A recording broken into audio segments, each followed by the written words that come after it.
हो गई है। अच्छा, हो गई। That's good.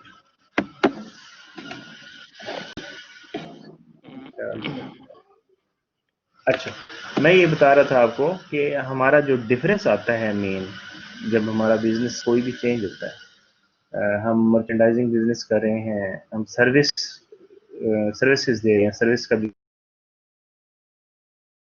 या हम प्रोडक्शन कर रहे हैं, तो उसमें जो हमारी बैलेंस शीट है उसके अंदर कुछ बहुत बड़ा डिफरेंस नहीं आता, ना ही स्टेटमेंट ऑफ ओनर इक्विटी के अंदर कोई बहुत बड़ा डिफरेंस आता है। तो ज़्यादा चेंजेस हमारे ऑपरेशंस के अंदर आता है। तो ऑपरेशंस जो शो करती है हमारी स्टेटमेंट, वो कौन सी स्टेटमेंट होती है? जी, जी बिल्कुल। इनकम स्टेटमेंट होती है हमारे पास, जो हमारे ऑपरेशंस को शो कर रही होती है। तो जैसे ही आपकी नेचर ऑफ बिजनेस चेंज होती है, तो आपकी इनकम स्टेटमेंट वो चेंज हो जाती है। तो आज हम जब मर्चेंडाइजिंग ऑपरेशंस देख रहे होंगे, तो उसमें मेनली जो हमारा पार्ट होगा वो कौन सा होगा? वो इनकम स्टेटमेंट का होगा। यानी हमारी सेल्स किस तरह से होती हैं, और सेल्स रेवेन्यू यानी किस तरह से जनरेट होते हैं, और उनके अगेंस्ट जो एक्सपेंसेस हैं वो किस तरह से होते हैं। हम ऑलरेडी इसको जनरल अंडरस्टैंडिंग में हम इसको पढ़ चुके हैं। तो तो बहुत बड़ा डिफरेंस नहीं होगा, ठीक है। सिर्फ वो विद काइंड ऑफ बिजनेस, थोड़ी उसके अंदर माइनर चेंजेस होंगे। तो आज हम वो चेंजेस देखेंगे कि इनकम स्टेटमेंट किस तरह से डिफरेंट होती है प्रोडक्शन की इनकम स्टेटमेंट से। तो वो हम इसके अंदर कवर करेंगे, ठीक है। स्टार्ट करते हैं अभी।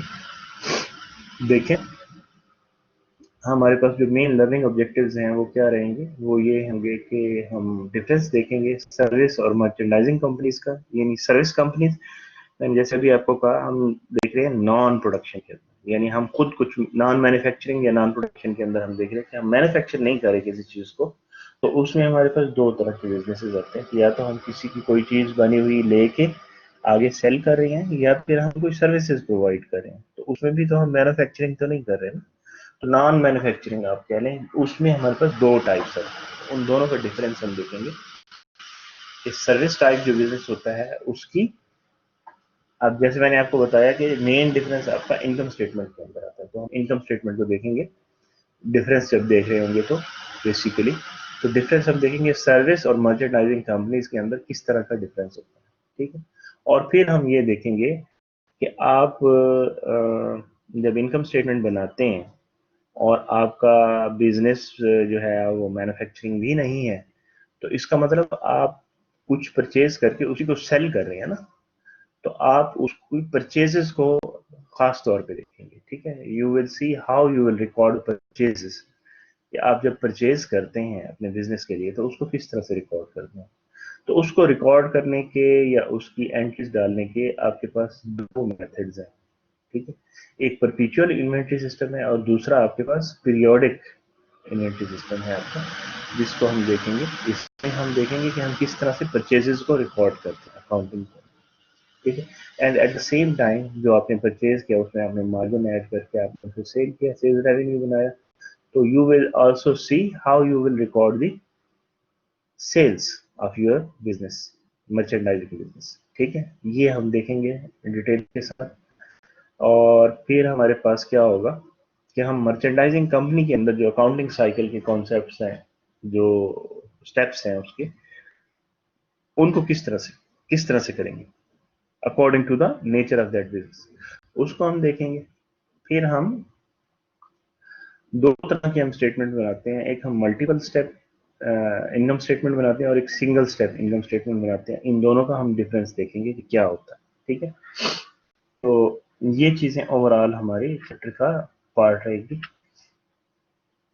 अगर वैसे हम इसको हायरार्किकल वे से देखें कि हम कौन कौन सी चीजें इसके अंदर कवर करेंगे, तो we will cover first of all the merchandising operations, then we will see how we will record the purchases in merchandising business, then how we will record the sales in merchandising business, and then we will do the entries required for completing the accounting cycle, ठीक है। अब completing accounting cycle में हमने क्या देखा था? हमने adjusting entries की थी, अब यहाँ उस इससे रिलेटेड जो एडजस्टिंग एंट्रीज है उनको देखेंगे हम। फिर हमने क्लोजिंग एंट्रीज देखी थी, तो हम क्लोजिंग एंट्रीज भी इसके अंदर देखेंगे जब हम completing the accounting cycle of the merchandising business को देख रहे हैं। तो फिर आपकी जो फॉर्म्स ऑफ फाइनेंशियल स्टेटमेंट्स हैं वो आप देखेंगे, उसमें आपके पास सिंगल स्टेप इनकम स्टेटमेंट और मल्टीपल स्टेप इनकम स्टेटमेंट को हम देखेंगे, और फिर क्लासिफाइड बैलेंस शीट को देखेंगे। क्लासिफाइड बैलेंस शीट को हमने बिल्कुल लास्ट लेक्चर में टच किया था। क्लासिफाइड में हम क्या करते हैं, जो हमारी बैलेंस शीट के जो आइटम्स हैं उनकी हम क्लासेस बना देते हैं, यानी एसेट्स की भी क्लासेस होती हैं, लाइबिलिटीज की भी क्लासेस होती हैं, ठीक है। तो आप उनको जब क्लासेस वाइज देखते हैं, हमने देखा था कि एसेट्स को हम ब्रॉड लिए 4 टाइप्स में जो है ना, हम देखते हैं कि 4 टाइप्स ऑफ एसेट्स होते हैं। इसी तरह से लाइबिलिटीज को हमने देखा था 2 तरह की लाइबिलिटीज होती हैं। तो वो आप जब उस तरह से बैलेंस शीट को डिटेल के साथ लिखते हैं with classes of the assets and classes of the liability, तो उसको हम क्लासिफाइड बैलेंस शीट कहते हैं, ठीक है। अब इसमें मर्चेंडाइजिंग ऑपरेशंस के अंदर आप क्या देख रहे हैं, आप देख रहे हैं कि आपका ऑपरेटिंग साइकिल क्या है। ऑपरेटिंग साइकिल आपको ऑलरेडी पता है कि क्या है। हमने जब कवर किया था इनकम स्टेटमेंट को, तो हमने एक ऑपरेटिंग प्रॉफिट निकाला था, ठीक है। ऑपरेटिंग प्रॉफिट निकाला था ना हमने, जिसको हमने EBIT भी कहा था कि earning before interest and taxes, ठीक है। तो उससे पहले पहले जो आप एक्टिविटीज कर रहे हैं वो सारा आपका ऑपरेटिंग साइकिल है। ऑपरेटिंग साइकिल को in other word you can say कि आप जो ऑपरेशंस कर रहे हैं बिजनेस, उसके ऑपरेशंस को आप कवर कर रहे हैं उसके अंदर विद रिस्पेक्ट टू अकाउंटिंग और with respect to income statement आपका, ठीक है। उसका ऑपरेटिंग साइकिल देखेंगे, उसमें आप फ्लो देखेंगे कॉस्ट का, ठीक है। उसमें आपके पास, जैसे मैंने आपको अभी जिक्र किया, हमारे पास 2 तरह के इन्वेंट्री सिस्टम्स है। इन्वेंट्री सिस्टम आपको पता ही होगा कि हम जो परचेजेस करते हैं उसको हम इन्वेंट्री कहते हैं, लेके रखते हैं, और जो चीज़ हम सेल कर रहे होते हैं उसको हम इन्वेंट्री कहते हैं, ठीक है। जो हम सेल्स में यूज कर रहे थे उसको इन्वेंट्री कहते हैं।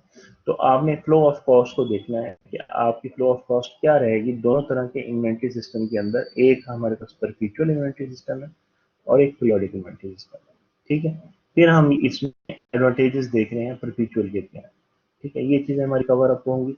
और परचेजेस के अंदर आपके पास फ्रेट कॉस्ट आएंगी। फ्रेट कॉस्ट का मतलब ये है कि आप जो एक्सपेंसेस करते हैं, जो परचेज आप करते हैं, उनको लाने में, अपनी फैसिलिटी फैसिलिटी तक लाने में जो आप एक्सपेंसेस करते हैं उनको हम फ्रेट कॉस्ट कहते हैं। तो that is part and parcel of the product cost basically. तो इसीलिए हम उसको कॉस्ट कहते हैं। फ्रेट यानी आपने गाड़ी कराई और गाड़ी के ऊपर आप माल लेके अपने शॉप तक लेके आए, जो भी आप बेच रहे हैं। से फॉर एग्जांपल अगर बुक स्टोर है तो आप बुक्स ला रहे हैं। अगर फॉर एग्जांपल आपके पास एक हाइपर स्टोर है तो उसमें मल्टीपल आइटम, जैसे इम्तियाज है, इम्तियाज स्टोर है, उस तरह की हैं चीज़ें। तो आपकी चीज़ें आ रही हैं, तो उनको चीज़ों को लाने के लिए जो आप कॉस्ट लगा रहे हैं, आप गाड़ी भेज रहे हैं उसको, उसके ऊपर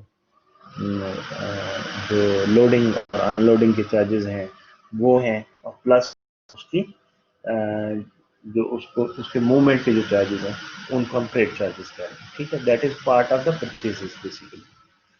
तो उसके बाद हम इसके अंदर ये भी देखते हैं कि कुछ हम रिटर्न कर देते हैं, ठीक है। कुछ गुड्स ऐसे होते हैं जो हमने मंगवाए नहीं होते, रॉन्ग स्पेसिफिकेशन के आ जाते हैं, या फिर ये है कि वो डैमेज होते हैं या उनके अंदर कुछ फॉल्ट होता है, तो वी रिटर्न दैट, उसको हम परचेज रिटर्न कहेंगे जिनसे हम बाय कर रहे हैं। तो परचेजेस हम बेसिकली कर रहे होते हैं अपने वेंडर्स के साथ और सप्लायर से हम परचेजेस कर रहे होते हैं, उनको हम रिटर्न कर देते हैं।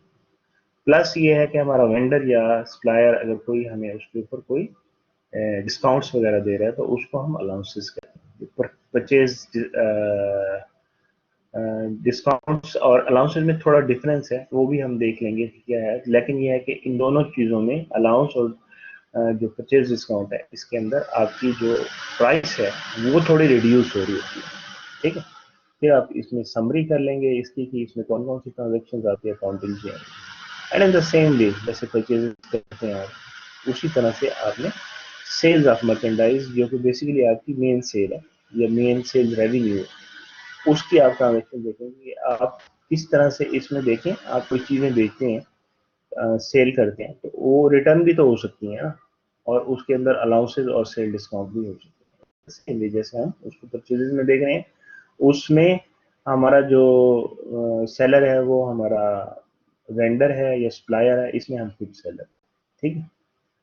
तो बाकी चीज़ें जैसे मैंने आपको बताई हैं वो इस तरह से चलेंगी। ये एक जनरल ओवरव्यू है, हम इसमें से हर चीज़ को इन डिटेल के अंदर आगे देखें, ठीक है।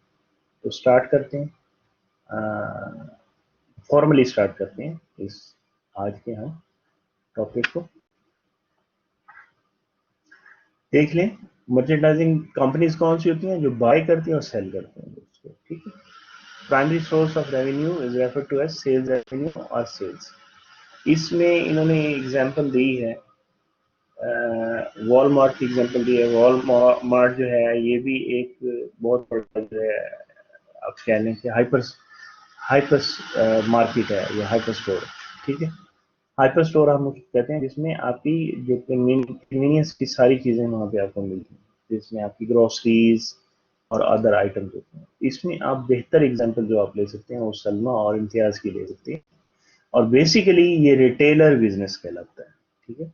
मर्चेंडाइजिंग बिजनेस को हम क्या कहते हैं, रिटेलर बिजनेस कहते हैं। रिटेलर में क्या होता है, आप किसी से कोई चीज़ ले रहे हैं, से फॉर एग्जांपल आप इसमें देखें कि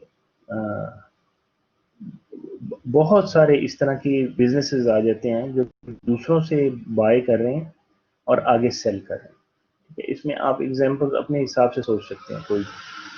तो बहुत कन्वीनियंट जो एग्जांपल्स हैं वो यही हैं दो तीन, जिसमें से इम्तियाज़ का तो आपको सबको ही पता है कि ये रिटेलर है बहुत बड़ा, ठीक है।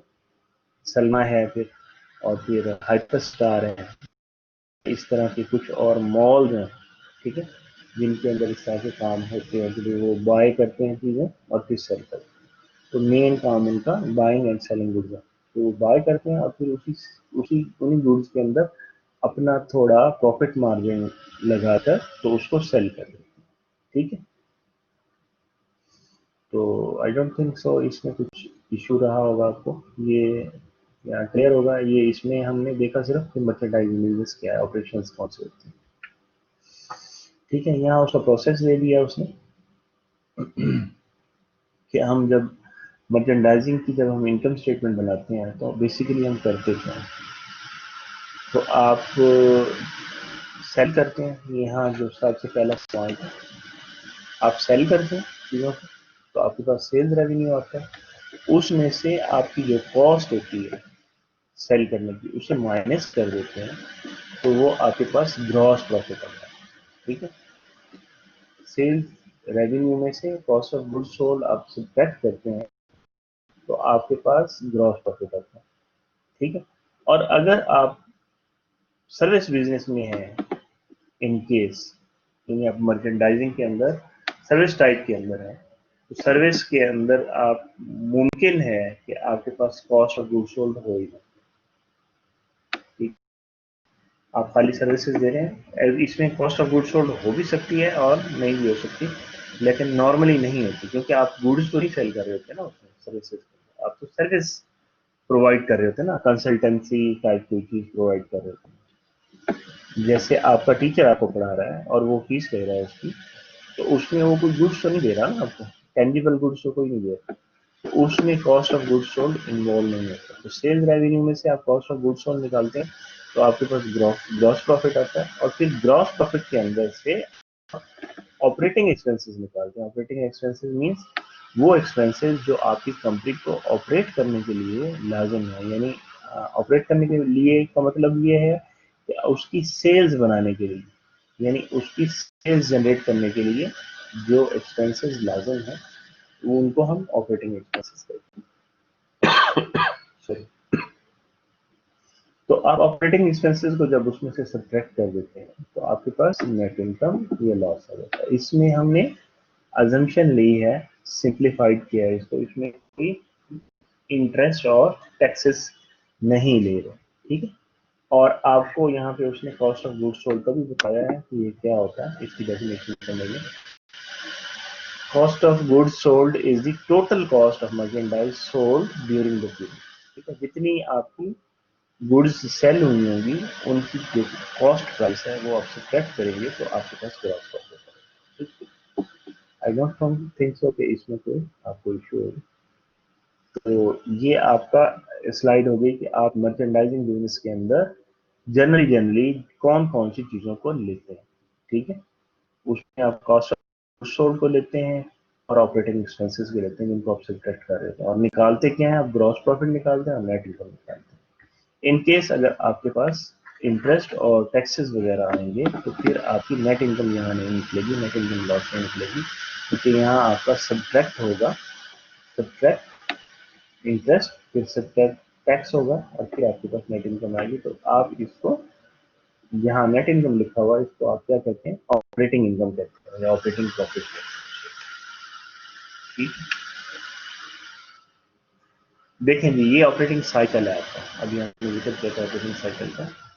क्या ऑपरेटिंग साइकिल है, अगर सर्विस कंपनी होगी तो क्या करती है, ठीक है। ये एक मैकेनिक है ऊपर वाली इलस्ट्रेशन के अंदर, जो कि गाड़ी की सर्विस कर रहा है, ठीक है, या उसको वहाँ सर्विस ही कहेंगे, इसमें आप रिपेयर कहेंगे तो फिर रिपेयर के अंदर आपके जो है पार्ट्स भी इसके अंदर इंक्लूड हो जाते हैं, ठीक है।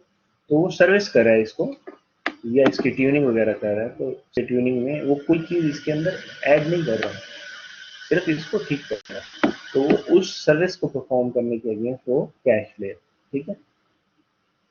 और वो आपको पता है कि मोस्ट ऑफ द बिजनेस चलते हैं किसके ऊपर, क्रेडिट के ऊपर चलते हैं। तो उसने सर्विस परफॉर्म की और उसके अकाउंट्स रिसीवेबल जनरेट हुए, ठीक है। ये उसने सर्विस परफॉर्म की, ये आपका स्टार्टिंग पॉइंट है। सर्विस परफॉर्म की, उसके अकाउंट रिसीवेबल जनरेट हुए, ठीक है।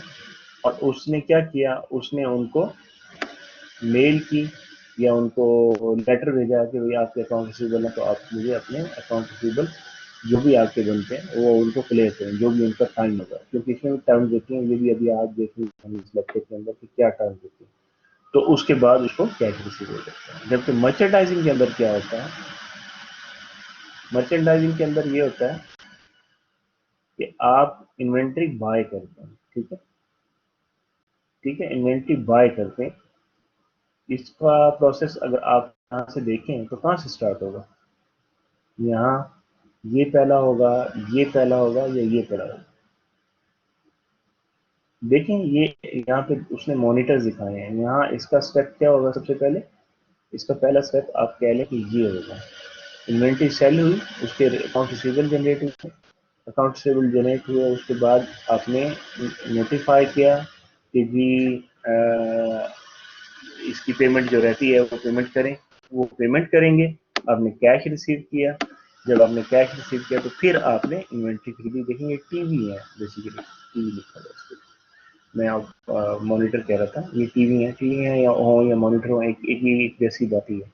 तो बेसिकली ये कंपनी जो है वो क्या कर रही है, जो लार्ज स्केल मैन्युफैक्चरर है, लाइक टीवी के अंदर लार्ज स्केल मैन्युफैक्चरर कौन कौन से हैं आपके सामने ही है, कि इसमें सैमसंग है, सोनी है, और बहुत सारी कंपनीज अब आ गई हैं।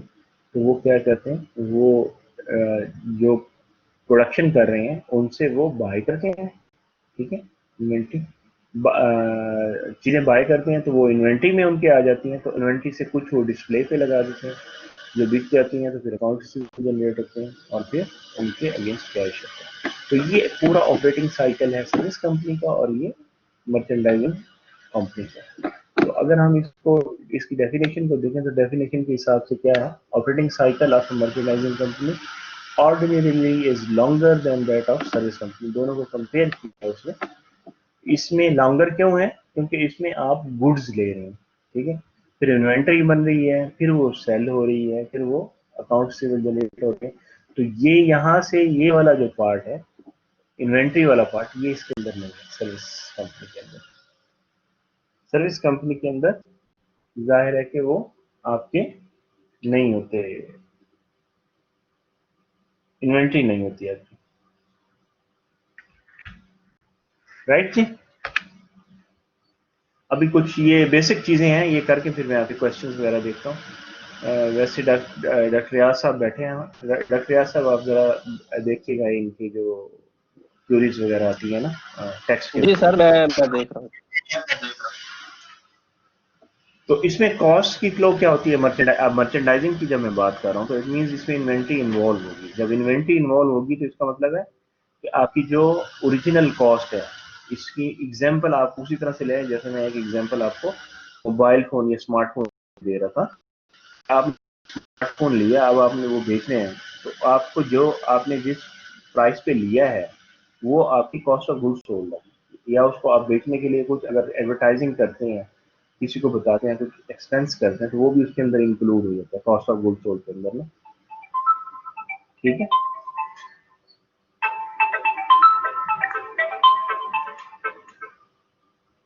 तो सॉरी कॉल आ गई थी। अच्छा, तो वो भी उसके अंदर इंक्लूड हो जाता है। तो आप इसमें कॉस्ट को अगर वैसे फ्लो को देखते हैं कॉस्ट को, तो वो क्या बनती है इसकी कॉस्ट की flow? Cost of goods sold है आपका,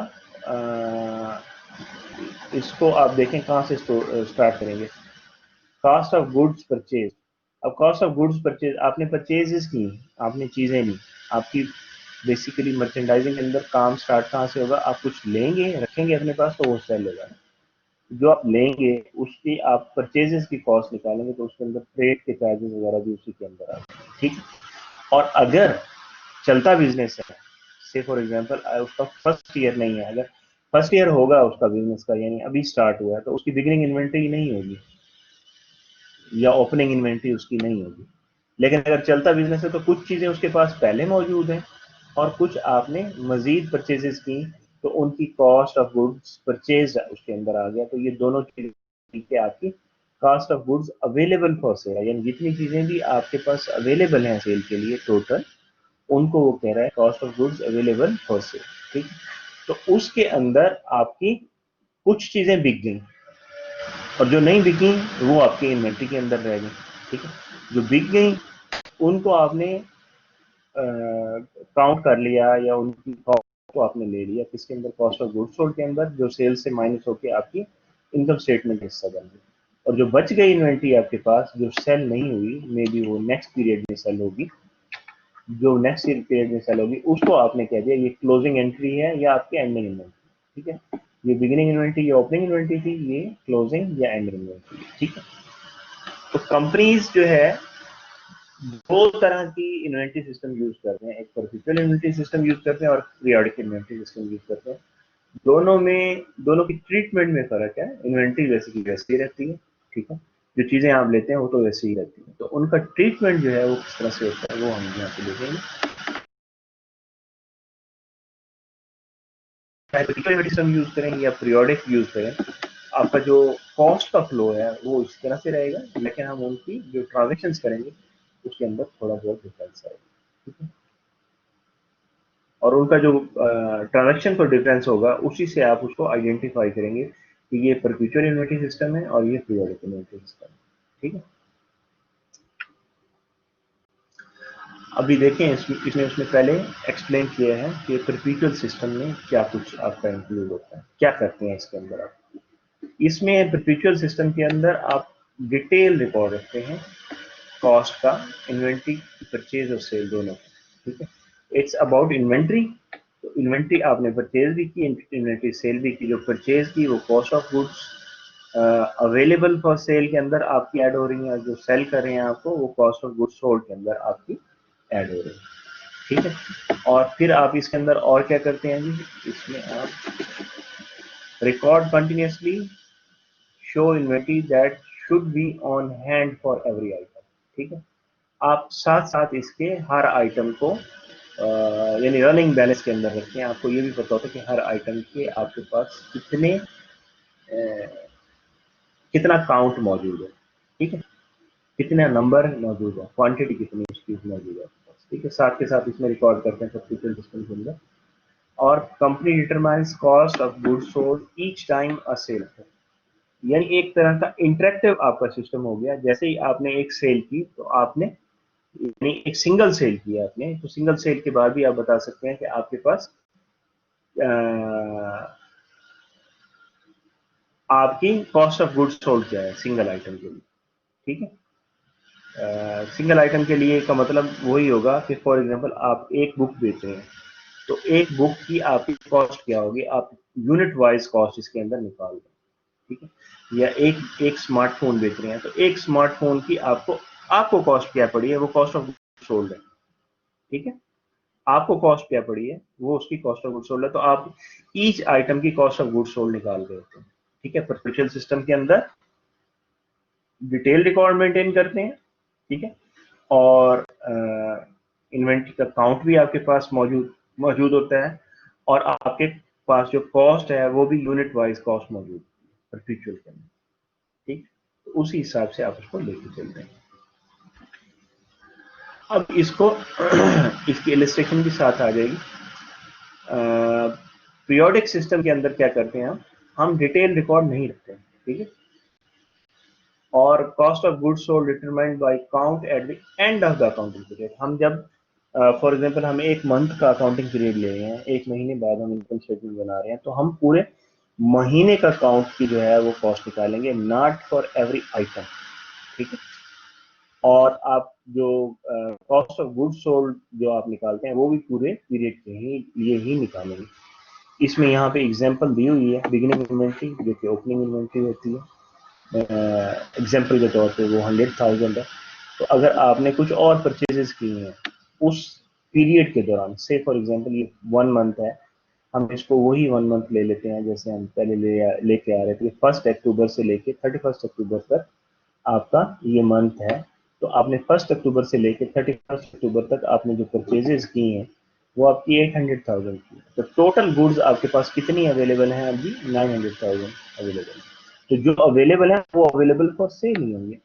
जितनी भी इन्वेंट्री आपके पास मौजूद है उसको हम क्या कहते हैं, गुड्स अवेलेबल हैं बेसिकली, लेकिन हम उसको अवेलेबल फॉर सेल कहते हैं, बिकॉज हमारे पास जितनी भी इन्वेंट्री होती है इवेंचुअली समहाउ हमने उसको सेल ही करना होता है ना। तो आप उसकी टर्मिनोलॉजी, जो टेक्निकल टर्मिनोलॉजी है उसको थोड़ा सा चेंज कर लेंगे। जो गुड्स अवेलेबल होती हैं basically that is goods available for sale, ठीक है।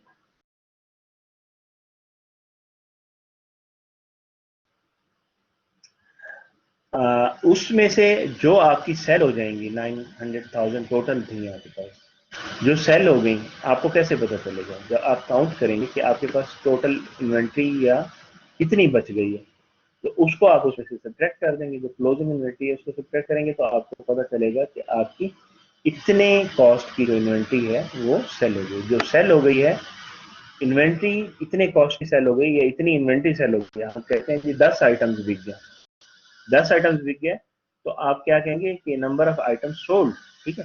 ये लेकिन अगर आप जब उनकी कॉस्ट निकालेंगे तो आप कहेंगे कॉस्ट ऑफ गुड्स सोल्ड, ठीक है। इसको हम सीजीएस भी लिखते हैं शॉर्ट करके ना, कॉस्ट का सी, गुड्स का जी और सोल्ड का एस, सीजीएस भी लिखते हैं। तो कॉस्ट ऑफ गुड्स सोल्ड। तो पीरियोडिक के अंदर और परपेचुअल के अंदर हमने क्या डिफरेंस देखा, हमने ये देखा कि उसके अंदर हम बहुत ज्यादा डिटेल के अंदर रखते हैं चीजों को, ठीक है। हर ट्रांजेक्शन के बाद आपके पास आपको पता होता है पर यूनिट कॉस्ट होती है आपके पास फ्रॉम द बिगिनिंग, ठीक है, फ्रॉम द स्टार्ट आप हर चीज की उसकी कॉस्ट ले के अंदर आप पीरियड के वाइज लिखते हैं, इसीलिए इसको पीरियोडिक सिस्टम कहते हैं। तो पीरियोडिक इन्वेंट्री सिस्टम या पीरियोडिक सिस्टम कहते हैं क्योंकि आप पूरे एक अकाउंटिंग पीरियड को इसके अंदर ले रहे होते हैं, तो आपकी कॉस्ट वगैरह जो है वो पीरियड के अंदर निकल रही होती है। तो फ्लो ऑफ कॉस्ट जो है उसमें कौन सा ज़्यादा बेहतर है, जो ज़्यादा डिटेल है वगैरह उसके एडवांटेजेस आपके पास ज़्यादा है। तो ज़्यादा डिटेल आप किसके अंदर आप रिकॉर्ड रख रहे हैं, वो परपेचुअल के अंदर रिकॉर्ड रख रहे हैं, ठीक है।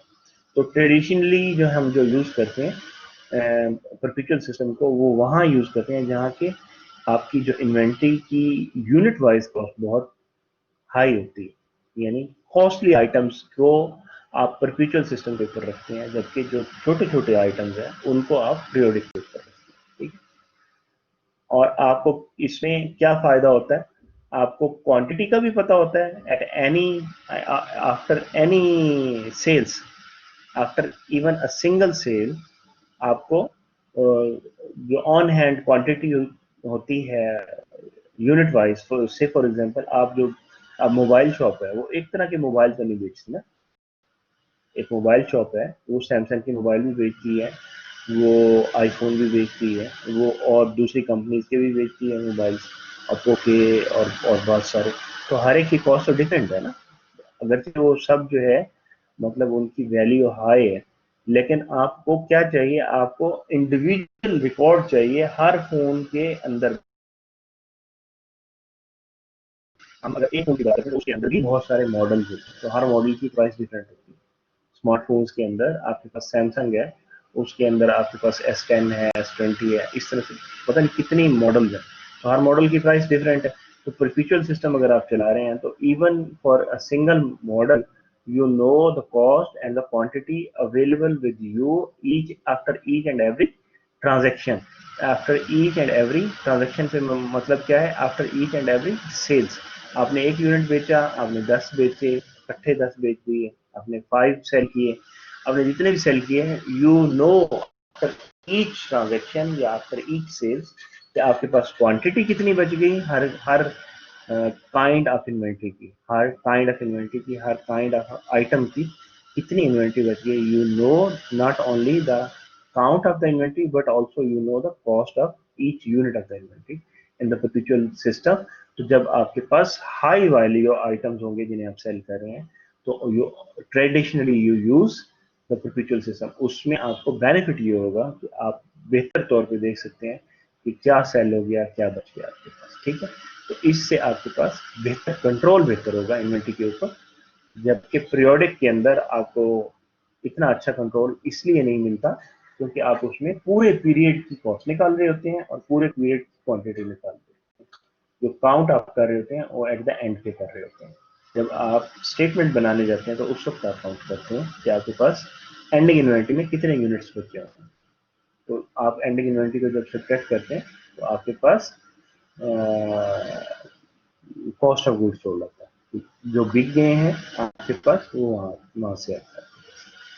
तो ये इसका परपेचुअल का थोड़ा सा बेनिफिट है, लेकिन जाहिर है जिसमें आप ज़्यादा डिटेल रखते हैं उसकी थोड़ी सी कॉस्ट भी ज़्यादा होती है। तो you have to why we study the advantages of the perpetual system, because you will incur more cost while maintaining the perpetual inventory system. तो आपको ये गैस करना होगा कि whether it is beneficial for you, और अगर आप 5 रुपए की एक चीज़ का आइटम है जो सेल कर रहे हैं तो उसके लिए आप ईच यूनिट की प्राइस को मेंटेन करने का फायदा नहीं है, उसकी कॉस्ट ज़्यादा पड़ जाएगी आपको, तो उसमें आप पीरियोडिक यूज़ करेंगे। तो हमने ये डिफरेंस देख लिया कि हाई वैल्यू आइटम्स के लिए हम परपेचुअल सिस्टम नॉर्मली यूज़ करते हैं, और जो आपके हाई वॉल्यूम आइटम्स हैं जिनकी कॉस्ट कम होती है, वैल्यू बहुत हाई नहीं होती, उसके अंदर आप पीरियोडिक सिस्टम को इस्तेमाल करते हैं। तो उसी तरह से आप उनकी कॉस्ट को लेंगे। अब ये आप सोच रहे होंगे कि इतनी डिटेल बता रहे हैं सर, इसका मकसद क्या है? इसका मकसद ये है कि जब हम ट्रांजैक्शन करेंगे इसकी, तो ट्रांजैक्शन में थोड़ा डिफरेंस आएगा परपेचुअल के अंदर और आपकी पीरियोडिक के अंदर, ठीक है। अब हम देख रहे हैं कि हम परचेजेस को कैसे रिकॉर्ड करते हैं। आपकी कंपनी है, आपने परचेज करना है, आप किससे परचेज करेंगे? Certainly you will go to your supplier or your vendor and you will take the items from your supplier or vendor, ठीक है। तो आपकी कैसे रिकॉर्ड होगी सेल? आपकी अकाउंटिंग बुक्स के अंदर किस तरह से रिकॉर्ड होगी? Let's see. तो आपके पास दो सूरतें हो सकती हैं, या तो आप कैश पे परचेज कर रहे होंगे या फिर आप क्रेडिट पे कर रहे होंगे, यानी आपने बाद में पे करना, ठीक है। तो आप रिकॉर्ड कैसे करेंगे इसको? नॉर्मली आप इसको कब रिकॉर्ड करते हैं? नॉर्मली आप जब रिकॉर्ड करते हैं, जब हमने कहा था सर्विस ऑब्लिगेशन होती है तो हम रिकॉर्ड करते हैं, अगर आपको याद हो तो, ठीक है। सर्विस एप्लीकेशन होती है तो आप रिकॉर्ड करते हैं। तो इसमें भी जब आप गुड्स रिसीव करेंगे, एक्चुअल ट्रांजैक्शन उसी वक्त होगी जब हैंड्स एक्सचेंज करेंगे, जिसको हम कहते थे कि आपने गुड्स रिसीव कर ली तो वो हैंड्स एक्सचेंज हो गया ना, कि आपके सप्लायर ने वो चीज़ आपको खिला दी, तो आप उसकी रिकॉर्डिंग किस वक्त करेंगे? यानी हमारे पास दो मोड है, कैश पे हम ले सकते हैं या क्रेडिट पे ले सकते हैं, और रिकॉर्ड उस वक्त करेंगे जब हम इन्वेंट्री को या गुड्स को हम रिसीव कर लेंगे, ठीक है। और नंबर 3 जो तीसरी चीज इंपॉर्टेंट है वो ये है कि आपका सप्लायर उसकी इनवॉइस बना देगा, ठीक है। जब उसकी इनवॉइस बना देगा आपका सप्लायर, तब आप उसे रिकॉर्ड करेंगे। आपके पास इनवॉइस आ गई है, ठीक है, और आपने गुड्स रिसीव कर ली हैं, और ये तय हो गया है कि आपने कैश में पे करना है या लोन पे पे करना है। तो ये 3 चीजें इंपॉर्टेंट है आपकी परचेज के लिए, परचेज को रिकॉर्ड करने के लिए, ठीक है।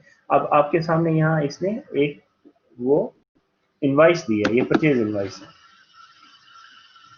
इनवाइस नंबर, ये एड्रेस, ये फॉर्म में सारी चीजें यहाँ पे आ रही हैं, यहाँ पे इन्वेंट्री की डिटेल आ रही है, ठीक है, किसने सेल किया, सेल पर्सन का नाम आ गया, टर्म्स क्या थी, ठीक है, परचेज की टर्म्स क्या थी, ठीक है, ये यहाँ टर्म्स आ गए हैं, इनको भी हम थोड़ी सी देर में देखते हैं कि ये क्या टर्म्स है। यहाँ पे डेट आ रही है, ठीक है, 5/4/2014, ठीक है, तो ये है बेसिकली, क्योंकि वो अमेरिकन स्टाइल में डेट लिखी हुई है, तो दिस इज 4 मई 2014, ठीक है।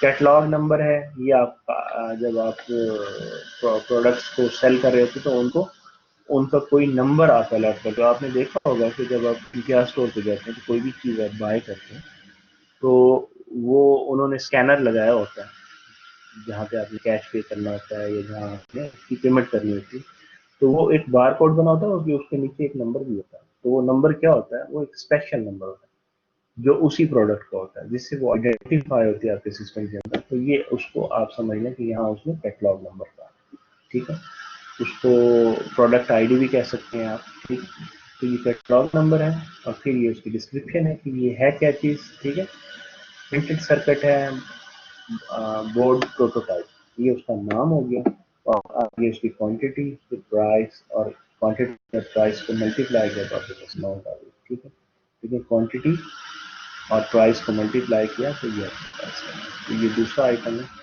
प्रोडक्शन मॉडल सर्किट, यहाँ पे ये टोटल है। तो आपका इनवाइस आपको पता कैसे बनता है, सिंपली यहाँ पे इनवाइस दिया हुआ है, इसको भी एक्सप्लेन कर दिया आपकी परचेज इनवाइस को, हम ये इसको इसलिए देख रहे हैं कि हम कहते हैं कि परचेज इनवाइस जब बन जाएगी, जब गुड्स रिसीव हो जाएंगी और हमें ये पता होगा कि हमें पेमेंट किस तरह से करनी है, यानी पेमेंट मोड क्या होगा, जब हमें इन तीनों चीज़ों का पता होगा तो तब हम क्या करेंगे, उस ट्रांजैक्शन को, उस परचेज ट्रांजैक्शन को हम रिकॉर्ड करेंगे, ठीक है। यहाँ उसकी एग्जाम्पल आ गई, अब ये वो सेम ही है जो पीछे आपके पास परचेज इनवाइस नजर आ रही थी, ये थोड़ी छोटी नजर आ रही है, ये वही परचेज इनवाइस है। अब यहाँ पे वो उसने इसको इसकी एग्जांपल दी, अब हम इसकी रिकॉर्डिंग देख रहे हैं कि हम इसको अकाउंटिंग बुक में कैसे लिखते हैं, ठीक है। आप देखें यहाँ पे क्या लिखा हुआ है, soft stereo the buyer uses as a purchase invoice the sales invoice prepared by PW audio supply.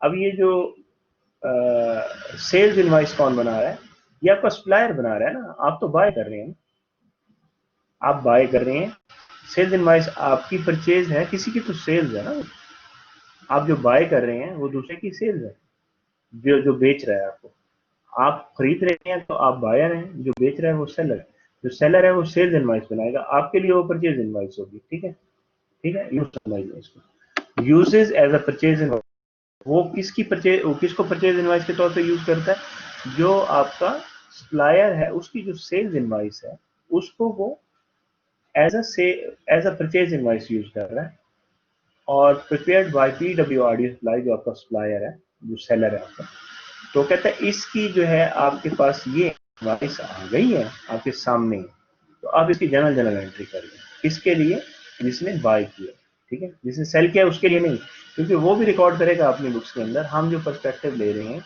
जो हम जो एंगल देख रहे हैं वो कहाँ से देख रहे हैं, हम बायर के साइड पे देख रहे हैं, जिसने बाय किया, ठीक है, तो बाय जिसने किया है उसका नाम है सॉफ्ट स्टीरियो, आप सॉफ्ट स्टीरियो के लिए जनरल की एंट्री करें। अच्छा, इस चीज में आप लोग अक्सर कंफ्यूज हो जाते हैं, खास तौर पे जो नए हैं अकाउंटिंग के अंदर, इसमें आप समझ लें, आपने ये देखना होता है कि किस साइड की आपने एंट्री करनी है, आप किस साइड पे बैठे हैं, ठीक है, दो एंगल तो बनते ही बनते हैं ना, जब आपकी सेल्स होती है या आपकी परचेज होती है तो दो एंगल्स बनते हैं, एक सेल कर रहा है, एक बाय कर रहा है, ठीक है, तो अपने बायर के एंड पे बनाना है रिकॉर्ड या सेलर के एंड से बनाना है, दिस इज वेरी इंपॉर्टेंट।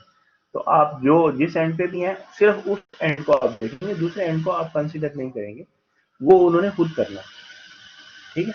तो अभी यहाँ पे हमने जो पर्सपेक्टिव लेना है या जो हमने साइड लेनी है, वो हमने बायर साइड पे हमने जनरल एंट्री करनी है। तो अब बताएं कि 4 मई को क्या एंट्री यहाँ पे हम रिकॉर्ड करेंगे, ये टोटल अमाउंट है, ठीक है, क्या एंट्री रिकॉर्ड करेंगे?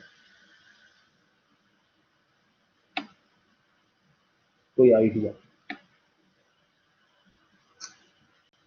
ओके, लेट्स सी, हम देखते हैं इसको। अब की परचेजेस हो रही हैं 3800, ठीक है, परचेजेस हो रही हैं 3800 की, और इसमें आप देखें टर्म्स लिखी हुई हैं 2, 10 एंड 30। जब भी ये टर्म्स इस तरह से लिखी हुई होंगी 2, 10 एंड 30, अभी हम इसकी डिटेल भी देखें, तो इसका मतलब है कि ये क्रेडिट पे है। तो अगर आप बाय कर रहे हैं क्रेडिट पे तो क्या बनेगा? रिसीवेबल्स बनेंगे या पेबल्स बनेंगे? अकाउंट पेबल बनेंगे, ठीक है। तो आपके पास परचेजेस के अगेंस्ट अकाउंट्स पेबल बन रहे हैं। तो 4 मई को अपने एंट्री की, जो परचेजेस को आपने इन्वेंट्री लिख दिया, ठीक है। ये आपके पास इन्वेंट्री आ रही है, 3 आइटम का।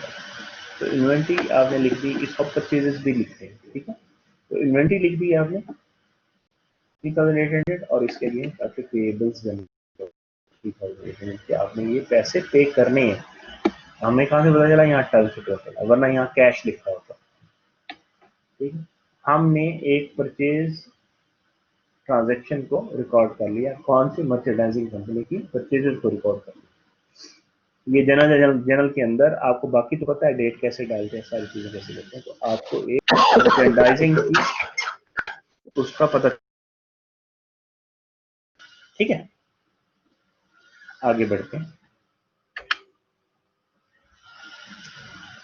अब उसमें वो तो हमने बिल्कुल सिंपल सा कर लिया ना कि इन्वेंट्री हुई और आपने इन्वेंट्री को रिकॉर्ड कर लिया।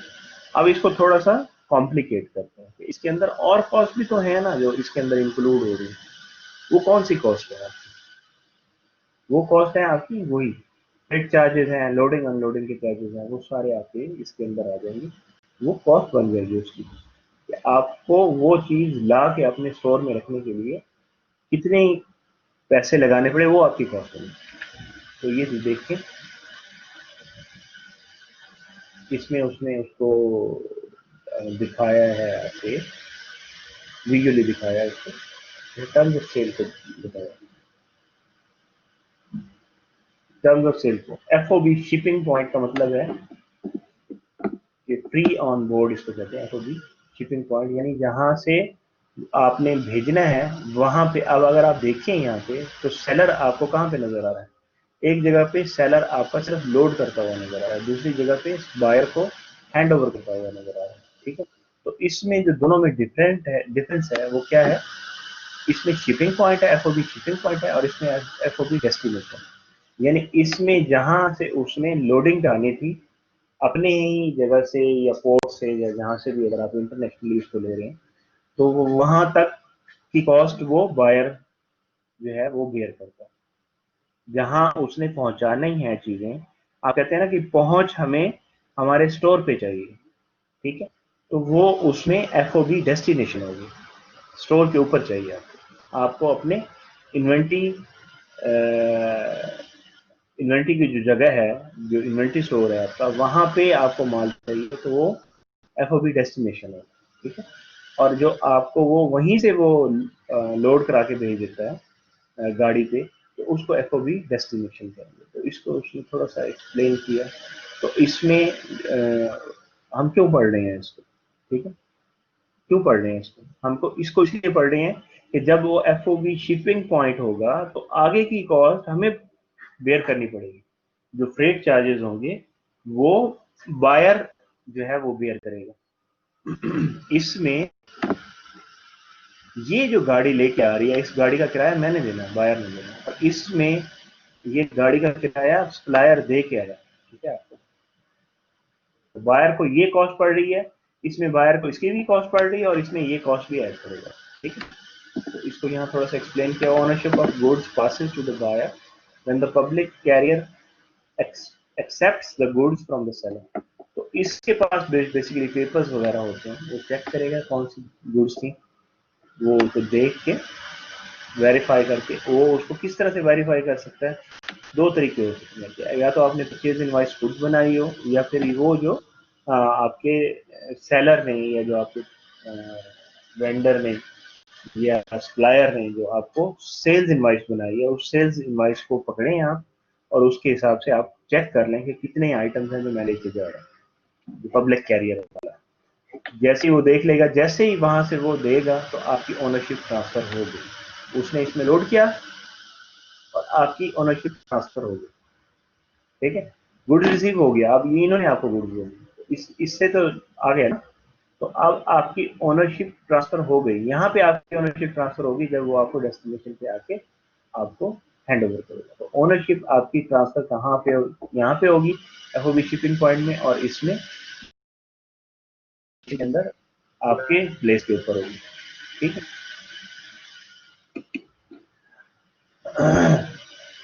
यहाँ उसी को लिखा हुआ ownership of the goods passes to the buyer when the public carrier accepts the goods from the seller, और इसमें ownership of the goods remain with the seller until the goods reach the buyer। तो difference कहाँ से आएगा? Difference आएगा shipping point और destination. हमारे लिए अकाउंटिंग में क्या इंपॉर्टेंट है? हमारे लिए अकाउंटिंग में इसकी हमारे लिए अकाउंटिंग में इसकी कॉस्ट इंपॉर्टेंट है कि कौन कॉस्ट बेयर करेगा। हम बाय कर रहे हैं तो हम यहाँ पे हम बेयर करेंगे और यहाँ पे सप्लायर बेयर करेंगे।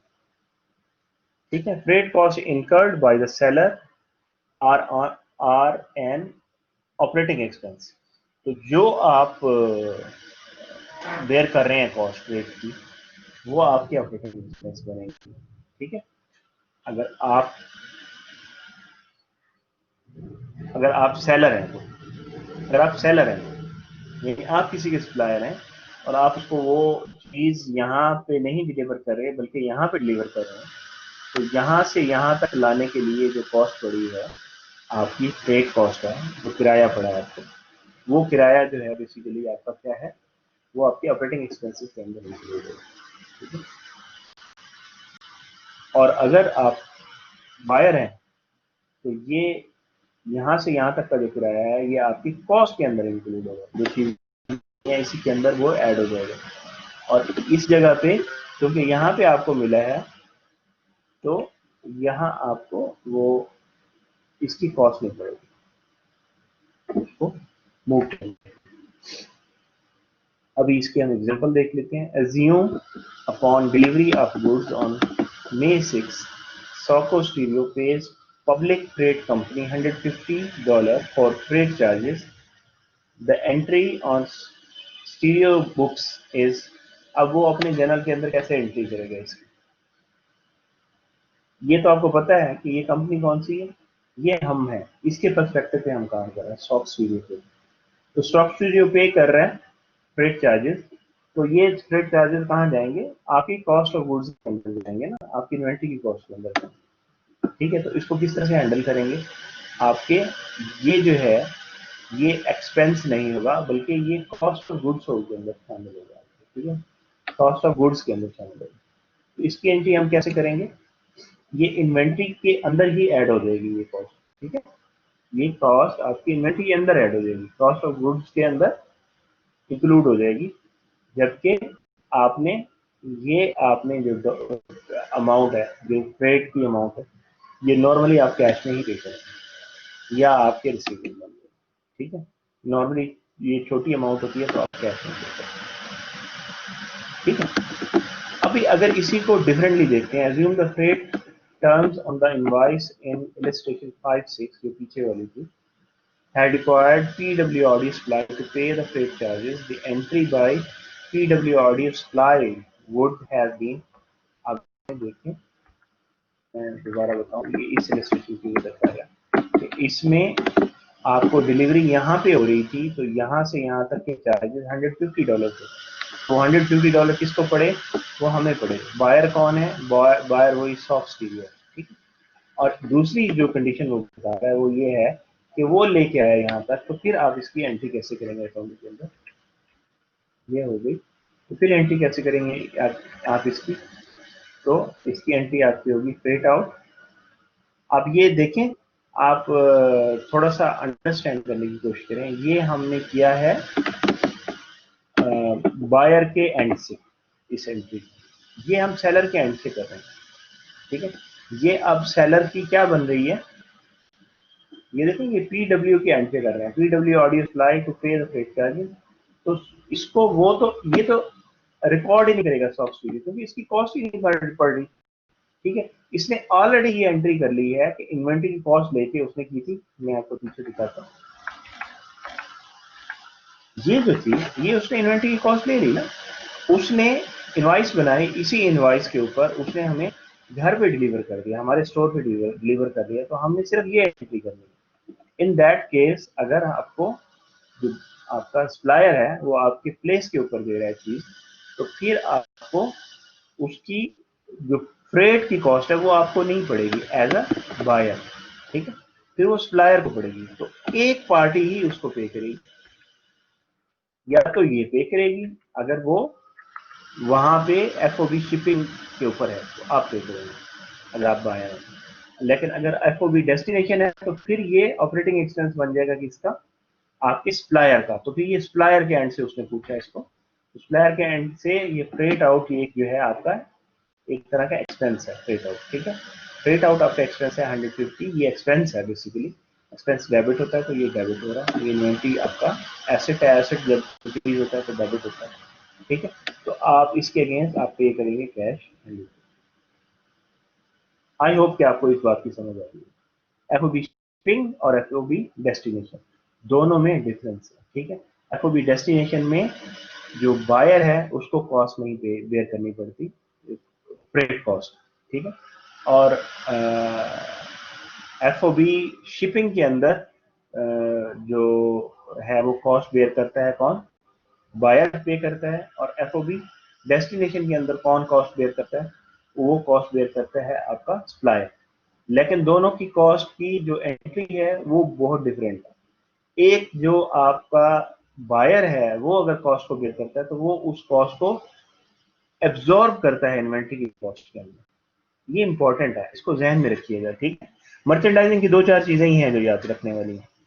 तो जो आपकी कॉस्ट अगर बायर पे कर रहा है कॉस्ट को अपने स्टोर तक पहुंचाने के लिए, जो फ्रेट्स हैं जो कॉस्ट है उसकी, तो वो कॉस्ट एब्जॉर्ब होंगी आपकी इन्वेंट्री के अंदर अगर बायर उस कॉस्ट को बेयर करेगा। बेसिकली वो उसका एक्सपेंस नहीं होगा बल्कि वो उसके कॉस्ट ऑफ गुड्स के अंदर आ जाएगा। ठीक है, कॉस्ट उसकी जो कॉस्ट पड़ रही है वो उसके अंदर इंक्लूड हो जाएगा। जबकि अगर सेलर वो कॉस्ट बेयर कर रहा है तो वो उसके ऑपरेटिंग एक्सपेंस बनेगा। ठीक है, वो उसकी इन्वेंट्री के अंदर इंक्लूड नहीं होगा, वो उसका एक्सपेंस होगा। उस एक्सपेंस को हम फ्रेट आउट एक्सपेंस कह रहे हैं यहाँ पे। ठीक है, इस पॉइंट को याद रखिए। आगे चलते हैं। अब ये है कि आपने परचेजेस तो कर ली, परचेजेस कर लिया आपने, अब आप चेक किया मटेरियल को जो उसने भेजा था, उसमें से कुछ आपने ऑर्डर ही नहीं किया था या कुछ आपको चाहिए ही नहीं था, वो क्या करेंगे, वो आप वापस कर देंगे। या कुछ डैमेज था वो आप वापस कर देंगे, यानी सम हाउ आपको कुछ डिससेटिस्फेक्शन होगी उससे। ठीक है, परचेजर में भी, परचेजर कौन होता है, बायर ही होता है। ठीक है, परचेजर में be dissatisfied because goods are damage, are defective, of inferior quality, और डू नॉट मीट स्पेसिफिकेशन, और यू डू नॉट ऑर्डर, यानी स्पेसिफिकेशन को नहीं मीट कर रहा तो आपने ऑर्डर ही नहीं किया ना, कुछ और चीज आपने मांगी थी उसने कोई और गई। तो आप क्या करेंगे, रिटर्न करेंगे गुड्स को for credit if the sales was made on credit.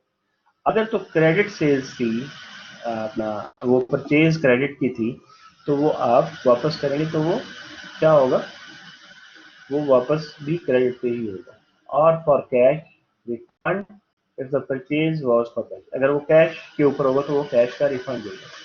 तो कैश के रिफंड का भी वो वोचर बना के देते हैं नॉर्मली, कैश में रिफंड देते हैं, तो वो फिर हम अपनी नेक्स्ट परचेज के अंदर उसको इस्तेमाल कर लेते हैं। जब वो रिटर्न करेगा तो उसकी रिटर्न की एंट्री कैसे करेंगे, हमारे लिए इंपॉर्टेंट क्या है, हम अकाउंटिंग पढ़ रहे हैं, हमारे लिए ये इंपॉर्टेंट है कि हम उसकी अकाउंटिंग ट्रीटमेंट कैसे करेंगे। जिस चीज को भी हम देख रहे हैं उसके कॉन्सेप्ट को अंडरस्टैंड कर रहे हैं, फिर हम ये देख रहे हैं कि उसकी हम अकाउंटिंग एंट्री किस तरह से करें। ठीक, दूसरी चीज है परचेज अलाउंस। परचेज अलाउंस क्या है, may choose to keep the merchandise if the seller will grant a reduction of the purchase price। ठीक है, तो अगर आपको सप्लायर ये कहता है कि ठीक है जी, ये आपकी जो बात है वो बिल्कुल सही है कि प्रोडक्ट्स डैमेज हैं या डिफेक्टिव हैं या उनकी क्वालिटी वो नहीं है जो क्वालिटी आपने ऑर्डर की थी। तो मैं ये करता हूँ कि मैं इसको इसकी प्राइस रिड्यूस कर देता हूँ, इसकी प्राइस रिड्यूस कर देता हूँ, जो आपका सप्लायर है वो, मैं इसकी प्राइस रिड्यूस कर देता हूँ, तो आप इसको रख लें। तो अगर वो प्राइस रिड्यूस करता है तो उसको हम क्या कहेंगे, उसको हम परचेज अलाउंस कहेंगे। ठीक है, it's a kind of discount जो उसके ऊपर आपको मिलता है अगर वो जो आपने ऑर्डर किया है वो अकॉर्डिंग टू स्पेसिफिकेशन नहीं है किसी भी तरह से। ठीक है, किसी एक पार्ट के ऊपर, यानी उसकी डैमेज है, इन्फेक्टेड है, या फिर इंटीरियर क्वालिटी है, या फिर स्पेसिफिकेशन के ऊपर। तो इसको हम ओवरऑल सारी चीज़ों को हम कह सकते हैं कि स्पेसिफिकेशन के ऊपर नहीं है वो। ठीक है, so below the specification quality.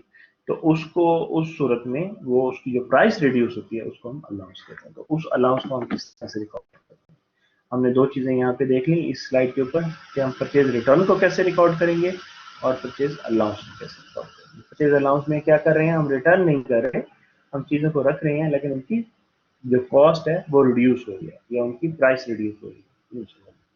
तो इसको हम किस तरह से ट्रीट करेंगे, ये उसका आपका एग्जाम्पल आ गया। Soft Stereo returned goods costing $300 to PW Audio Supply। Return कर दिया अब उसने, पहला सिनेरियो क्या बना, उसने रिटर्न कर दी। अब रिटर्न की तो ज़ाहिर है उसमें कुछ प्रॉब्लम होगा, उसने वो या तो ऑर्डर नहीं की, या वो उसकी क्वालिटी सही नहीं है, या वो डैमेज हुई है। तो वट एवर जो भी है वो यहाँ उसने नहीं बताया, उसने ये बताया कि उसने रिटर्न कर दी। तो गुड्स जब आप रिटर्न करते हैं तो आप एक तरह से रिवर्स एंट्री करते हैं। ठीक है, तो जितने आपके पेएबल्स बने थे उतने से पेएबल आप रिड्यूस कर दोगे। जैसे उसने है तो आप क्रेडिट के हिसाब से ही आप रिटर्न, और अगर कैश के हिसाब से है तो फिर आपका कैश वापस होगा, कैश रिफंड होगा। ठीक है, आपने रिवर्स कर दी एंट्री, आपने अकाउंट्स पेबल रिड्यूस कर दिए 300 से, क्योंकि आप 300 से अपनी इन्वेंट्री वापस कर रहे हैं उसकी, आपने इन्वेंट्री रिवर्स कर दी है। यही इन्वेंट्री आपने क्या किया था, जब आपने बाय किया था तो आपने ओरिजिनल एंट्री क्या की थी, इन्वेंट्री डेबिट और अकाउंट्स पेबल क्रेडिट किया। तो आपने रिवर्स एंट्री कर देनी है उतनी अमाउंट की जितनी आप परचेज रिटर्न कर। ठीक है, तो रिटर्न की एंट्री नॉर्मली जो परचेज की इन्वेंट्री होती है उसकी रिवर्स एंट्री होती है। अब जरा एक क्वेश्चन आ गया आपके पास, जरा इसका बताएं क्या आंसर आएगा। इन परपेचुअल इन्वेंट्री सिस्टम और return of merchandise by a purchaser is recorded by crediting, किसको क्रेडिट करेगा?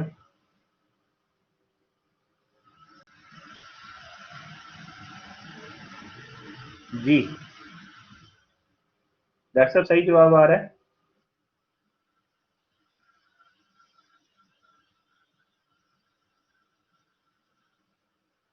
चलो मैं खुद देख लेता हूँ।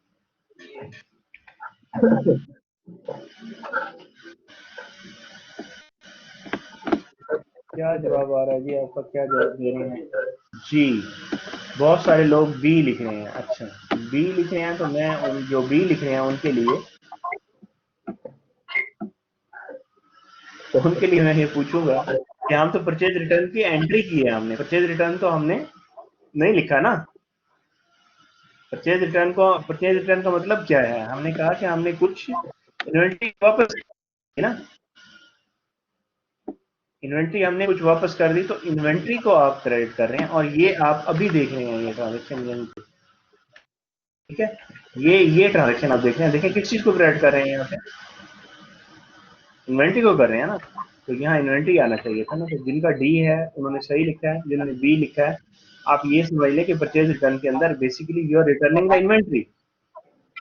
तो इन्वेंट्री को आप क्रेडिट करें, you are when you are crediting inventory it means you are reducing the asset. Sir एक बच्चे का क्वेश्चन है, वाई डी, प्लीज इसको जी जी डॉक्टर साहब क्या क्वेश्चन है? एक बच्चे का क्वेश्चन है कि वाई डी, डी को क्यों करना है? हाँ जी, इसका यही आपको बता रहा हूँ कि डी को इसलिए करते हैं हम कि हमने जो चीज ली थी, आपने फॉर एग्जांपल मैं आपको हम किसी भी चीज की एग्जांपल ले लेते हैं, बुक्स की ले लें एग्जांपल, ठीक है।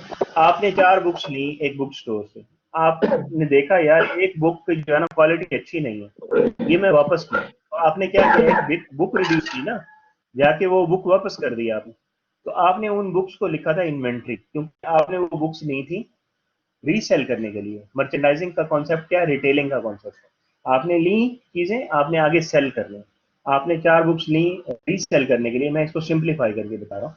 एक बुक आपको लगा कि ये उस क्वालिटी पे नहीं है, ये तो आपने जब वो ली परचेज की, तो आपने क्या एंट्री की, आपने कहा जी इन्वेंट्री डेबिट, आपके पास एक एसेट इंक्रीज हो गया। जो आप चीजें लेके बेचने के लिए रखते हो उसको आप इन्वेंट्री कहते हो, वो चाहे बुक हो, वो चाहे स्मार्टफोन हो, या कोई भी चीज हो, उसको आप इन्वेंट्री बोलते हो। तो इन्वेंट्री में आपने उसको डेबिट कर लिया। इन्वेंट्री आपका एसेट होता है, यानी आपका एक एसेट इंक्रीज हो रहा है, ठीक है। और अगर आपने क्रेडिट पे लिया तो आपके अगेंस्ट आपके पेएबल्स जनरेट हो गया, पेएबल आपका क्रेडिट हो गया, ठीक है, अकाउंट्स पेएबल आपके क्रेडिट हो गए। लेकिन अब अगर आप वापस कर रहे हैं तो उसी को रिवर्स करेंगे ना, कि आपकी वो इन्वेंट्री उतनी रिड्यूस हो गई उतनी कॉस्ट से, तो एक बुक वापस की तो एक बुक की वैल्यू से आपकी इन्वेंट्री रिड्यूस हो गई। तो इसीलिए आप इन्वेंट्री को क्रेडिट करेंगे कि ये कम हो रहा है आपका एसेट, जो एसेट आपने परचेज में इंक्रीज किया था, अब आप रिटर्न के अंदर, परचेज रिटर्न के अंदर उसी एसेट को रिड्यूस कर रहे हैं, डिक्रीज कर रहे हैं, ठीक है, इसीलिए आप इन्वेंट्री को क्रेडिट करेंगे। आगे चलते हैं, परचेज डिस्काउंट को भी देख लें। परचेज डिस्काउंट के अंदर आप क्या कहते हैं जी, हमने अलाउंस को देखा था अभी, ठीक है। अलाउंस में हमने कहा था कि डिफेक्टिव प्रोडक्ट्स हैं, वो कहता है जी कि आप चलो प्राइस कम कर देता हूँ मैं, आप रखें इनको अपने पास, तो वो अलाउंस है। तो अलाउंस की अभी उसने एंट्री नहीं बताई, यहाँ पे परचेज डिस्काउंट की एंट्री बता रहा है। तो समहाउ ये सिमिलर काइंड ऑफ एंट्री होगी मेरे ख्याल में, अभी देखते हैं, मैं आपको बताता नहीं, ठीक है। तो क्रेडिट टर्म्स क्या होती है जी, परचेज डिस्काउंट के अंदर या सेल्स डिस्काउंट के अंदर आपकी क्रेडिट टर्म्स होती हैं। क्रेडिट टर्म्स का मतलब क्या होता है कि जब आप उधार पे क्रेडिट के ऊपर आप परचेजेस कर रहे हैं, तो उसके ऊपर आपको कुछ फैसिलिटी देता है आपका सप्लायर, कि जी आप पेमेंट कैसे करेंगे, इस उधार की पेमेंट आप किस तरह से करेंगे, उनको हम क्रेडिट टर्म्स कहते हैं, ठीक है। तो क्रेडिट टर्म्स क्या करती हैं, ये अलाउ करती हैं बायर को कि वो कैश डिस्काउंट को अवेल कर सके अगर वो पेमेंट जल्दी करता है। तो उसको उसको हम नॉर्मली किस तरह से लिखते हैं, एक उसकी एग्जांपल ये है 2, 10 एंड 30, ठीक है। 2, 10 का मतलब है, इसको हम कैसे पढ़ेंगे, 2%, पहले वाले को परसेंट के, 2% discount if paid with in 10 days, ठीक है। 2% डिस्काउंट यू कैन अवेल, यानी आप उधार पे लिए हैं चीजें आपने, अगर आप 10 दिन के अंदर पे कर देते हैं तो आपको 2% डिस्काउंट मिलेगा उसके ऊपर। और N30 का मतलब आपको नेट पेमेंट करनी पड़ेगी विद इन 30 डेज। अगर 30 डेज से भी लेट करते हैं तो फिर वो अपने हाथों मारेगा जो आपका सप्लायर है, कि वो आप जल्दी पैसे वापस करें। उसके लिए भी फिर एक सेपरेट तरह की ट्रीटमेंट हम देखते हैं, वो उसके एंड से देखेंगे, वो बाद में देखेंगे। अभी हम क्रेडिट टर्म्स को देख रहे हैं, तो क्रेडिट टर्म्स को हम रीड करने का हम देख रहे हैं कि किस तरह से रीड करते हैं। अगर 3% डिस्काउंट दे रहे हैं विद इन 20 डेज, अगर वो पे करता है तो हम फिर देखेंगे 320। और फिर अगर आप कहते हैं कि ये वो 60 दिनों के अंदर पे कर दें नेट पेमेंट, तो N60 कर देंगे, यानी वो नेट पेमेंट आपकी उधार की कितने दिनों में करेगा विदाउट एनी डिस्काउंट, तो वो एन आपका नेट के लिए है और आगे नंबर ऑफ डेज है, जितने डेज में भी हो। ये जैसे भी टर्म्स लिखी होती हैं हम उनको रीड ऐसे करते हैं, ये नंबर ऑफ डेज है, ये नंबर ऑफ डेज है बाद वाले, और पहले वाला जो है ये आपका डिस्काउंट है, और एन का मतलब नेट है, जो अमाउंट आपकी इनवाइस के ऊपर है उतनी ही अमाउंट आपने पे करनी है जो आपको सेल्स इनवाइस बना के दी थी आपके सप्लायर ने, जो आपकी वो परचेज इनवाइस बन गई थी, उसके ऊपर जितनी भी अमाउंट है वो आपने पे करनी है, तो वो आपकी नेट होगी। और अगर आप जल्दी पे कर देते हैं तो फिर वो क्या होगा, वो आपका उसके ऊपर वो पूरी अमाउंट आपने नहीं पे करनी होगी, बल्कि उसमें से कुछ डिस्काउंट हो जाएगा, जो भी आपके पास नंबर यहाँ पे दिया होगा। तो ये क्वाइट कॉमन टर्म है जो यहाँ पे लिखी है 2, 10 and 30। The 2% discount you can avail if you pay within 10 days, and otherwise you can pay the net amount within 30 days if you have bought the things on credit, ठीक है।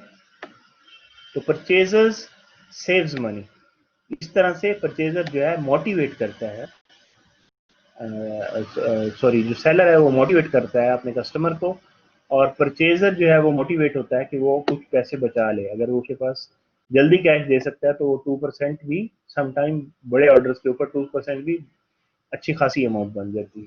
ठीक है, इवन छोटे ऑर्डर्स के ऊपर भी मतलब है 2% इज समथिंग, वो आपके जो बचेंगे वो आपके उसके अंदर कंट्रीब्यूट करेंगे ना, आपके नेट इनकम की तरफ कंट्रीब्यूट करेंगे जो आप बचा लेंगे, तो आपकी कॉस्ट ऑफ गुड्स सोल्ड जो है वो कम हो जाएगी। ठीक, तो परचेजर सेव कर सकता है मनी को, seller shorten the operating cycle, यानी वो उसको कैश जल्दी मिल जाएगा अगर सेल के एंड से देखें तो, by converting the accounts receivable into cash कर लिया। उसके तो अकाउंट रिसीवेबल होंगे ना, जो बेच रहा है उसके तो अकाउंट रिसीवेबल होंगे, जो पे कर रहा है उसके अकाउंट पेएबल होंगे। ठीक है, तो ये इनको हम क्रेडिट टर्म्स कहते हैं। इसी तरह की सिमिलर क्रेडिट टर्म्स आपकी सेल्स के अंदर भी होती हैं जो आप अपने कस्टमर्स को देते हैं, और ये परचेज की क्रेडिट टर्म्स जो हम देखते हैं ये आपका सप्लायर आपको देता है। ये डिफरेंट और टर्म्स भी दिए हैं यहाँ पे, उसने उसको एक्सप्लेन कर दिया, मैंने अभी बताया था। 2% discount if paid with in 10 days, otherwise net amount due with in 30 days। ठीक है, और एक और टर्म यूज है यहाँ पे 110 और EOM। 110 का मतलब है 1% discount with in 10 days of next month. ठीक है, एंड ऑफ मंथ का मतलब विद इन नेक्स्ट मंथ, यानी after the end of month. आप समझ लें इसको कैसे पढ़ेंगे आप, 1% discount in 10 days after the end of month, यानी ये जो महीना चल रहा है ये एंड हो और नेक्स्ट मंथ के फर्स्ट 10 days के अंदर आप पे करते हैं तो 1% डिस्काउंट मिलेगा आपको।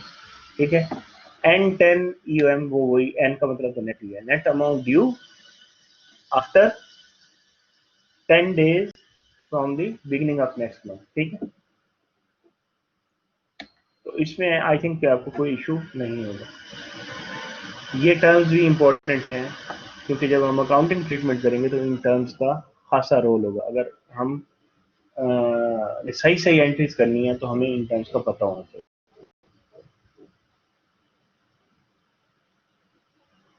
हमें ये भी पता होना चाहिए कि हमारी परचेज किस डेट की थी, क्योंकि आपकी जो कैलकुलेशन हो रही है नंबर ऑफ डेज की वो परचेज की डेट से हो रही है। ठीक है, अब हम इसकी कुछ एग्जांपल्स देख लेते हैं।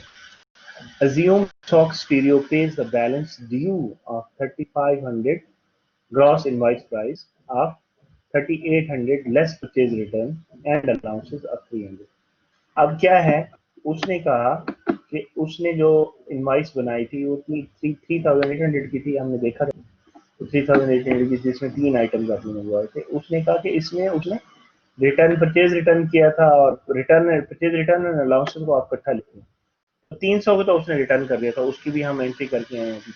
तो आपका जो नेट बनता है, ठीक है, ग्रॉस इनवाइस प्राइस की क्या थी, जो टोटल परचेजेस थी आपकी 3,800 थी और जो रिटर्न था वो 300 था, तो आपका जो ग्रॉस बनता है इनका, आप इसको इसमें से इसको माइनस कर दिया, आपकी कितनी इन्वेंट्री आपके पास है, 3,500 की इन्वेंट्री आपके पास आई, तो वो उसकी आपने पेमेंट कर लेना। ठीक है, और May 14 the last day of the discount period. अब ये आप देखें, आपने जो बाय किया था वो 4 मई को बाय किया था, तो 10 डेज के अंदर आप डिस्काउंट ले सकते थे। आपका क्या था, टर्म्स क्या थी, 2, 10 एंड 30। 210 का मतलब क्या, इफ यू पे with in 10 days you can avail 2% discount. ठीक है, तो आप विद इन 10 days करते हैं तो आफ्टर 10 days 14 मई बना आपका। डेट्स इंपॉर्टेंट है इसमें। ठीक है, जब आप क्रेडिटर्स को काउंट करेंगे तो डेट्स बहुत इंपॉर्टेंट है, और आपको विजिलेंट भी रहना पड़ता है एज एन अकाउंटेंट कि किसकी डेट कब आ रही है, आपने क्या वो अवेल भी करना है क्रेडिटर्स को या नहीं करना, तो ये आपने जहन में रखना होगा। तो आपकी डेट्स काफ़ी इंपॉर्टेंट रहेंगी इसके अंदर। तो 14 मई आपकी लास्ट डे है अवेल करने की डिस्काउंट का। तो आप क्या कर रहे हैं, ऑन 14 मई आप क्या कर रहे हैं, पे कर रहे हैं, sock stereo pays the balance due. ठीक है, तो जितना भी बैलेंस है उसको वो पे कर रही है कि कब, 14 मई को, जो कि एक्चुअली लास्ट डे। तो इसका मतलब है 3,500 आपकी जो है वो उसकी आपके पास आ रही हैं चीज़ें आ रही हैं, इन्वेंट्री आ रही है, तो इसके ऊपर आप 2% निकालेंगे। 2% निकाल के वो आपको बच जाएगा। आपने जो पे करना है 2% लेस करके पे करना है। लेकिन आपके पास इन्वेंट्री 3500 की ही रहेगी ना, या कम हो जाएगी? Let's see. अकाउंट्स पेएबल तो आपके पास 3500 के ही हैं जो आप पे कर रहे हैं, इसका मतलब आपके पास इन्वेंट्री कम नहीं है। ठीक है, इन्वेंट्री की आपने एंट्री की थी 3800 और अकाउंट्स पेएबल की थी 3800। ठीक है, inventory debit, accounts payable credit by 3800। फिर आपने एक रिवर्स एंट्री मारी जब आपने रिटर्न किया 300 का, तो इन्वेंट्री को आपने पेएबल को आपने 300 से डेबिट किया था और इन्वेंट्री को 300 से क्रेडिट कर दिया। अब आप पेमेंट करने जा रहे हैं, तो आप पेमेंट के अंदर पूरे पेएबल्स लिखेंगे 3500। तो आपका जो डिस्काउंट होगा, डिस्काउंट एंड अलाउंस, डिस्काउंट जो है परचेज डिस्काउंट आपका डेबिट होगा। ठीक है, उतनी अमाउंट से, ये देखिए अभी ये एंट्री कंप्लीट नहीं हुई। डिस्काउंट कैसे निकाला? 3500 को 2% से मल्टीप्लाई किया तो इट इज $70। तो $70 आपने क्रेडिट कर दिया इन्वेंट्री को। ठीक है, ये आपका हो गया आपका परचेज डिस्काउंट हो गया। ठीक है, परचेज डिस्काउंट जो है आपकी इन्वेंट्री $70 से उसकी कॉस्ट कम हो रही है। बेसिकली इन्वेंट्री का काउंट नहीं कम हो रहा, उसकी कॉस्ट कम हो रही है $70 से। काउंट आपका कम होता है परचेज रिटर्न से, डिस्काउंट से आपकी इन्वेंट्री का काउंट नहीं कम होता, यानी नंबर ऑफ आइटम्स नहीं कम होंगे बल्कि उसकी कॉस्ट कम हो जाएगी। बिल्कुल वैसे ही जैसे हमने देखा था जब हमने FOB शिपिंग किया था, तो हमने कहा था कि जो कॉस्ट पड़ी वो कॉस्ट को हमने कहाँ पे लेके गए थे, हमने इन्वेंट्री के अंदर एब्जॉर्ब किया था, और ये इसको हम इन्वेंट्री के अंदर से ही निकाल रहे हैं। ठीक है, 70 को, ये कॉस्ट है, उतनी कॉस्ट रिड्यूस हो रही है उसकी, और बाकी की आकी अमाउंट जो है वो कैश में चली जाएगी जो आप पे कर रहे हैं। तो इन दोनों को टोटल करें 3430 और 70 को टोटल करें तो यू विल गेट 3500। ये आपके पास टोटल अमाउंट है। ठीक है, एनी क्वेश्चन?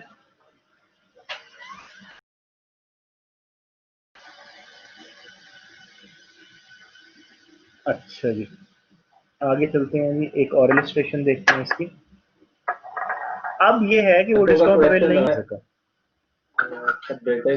सर जी, बच्चों को कुछ क्वेश्चन है सर, अगेन प्लीज एक्सप्लेन। बेटे कहाँ से एक्सप्लेन कर दें प्लीज, ये तो बहुत ज्यादा है। आप कहाँ से कोई एग्जैक्ट पॉइंट बता दें।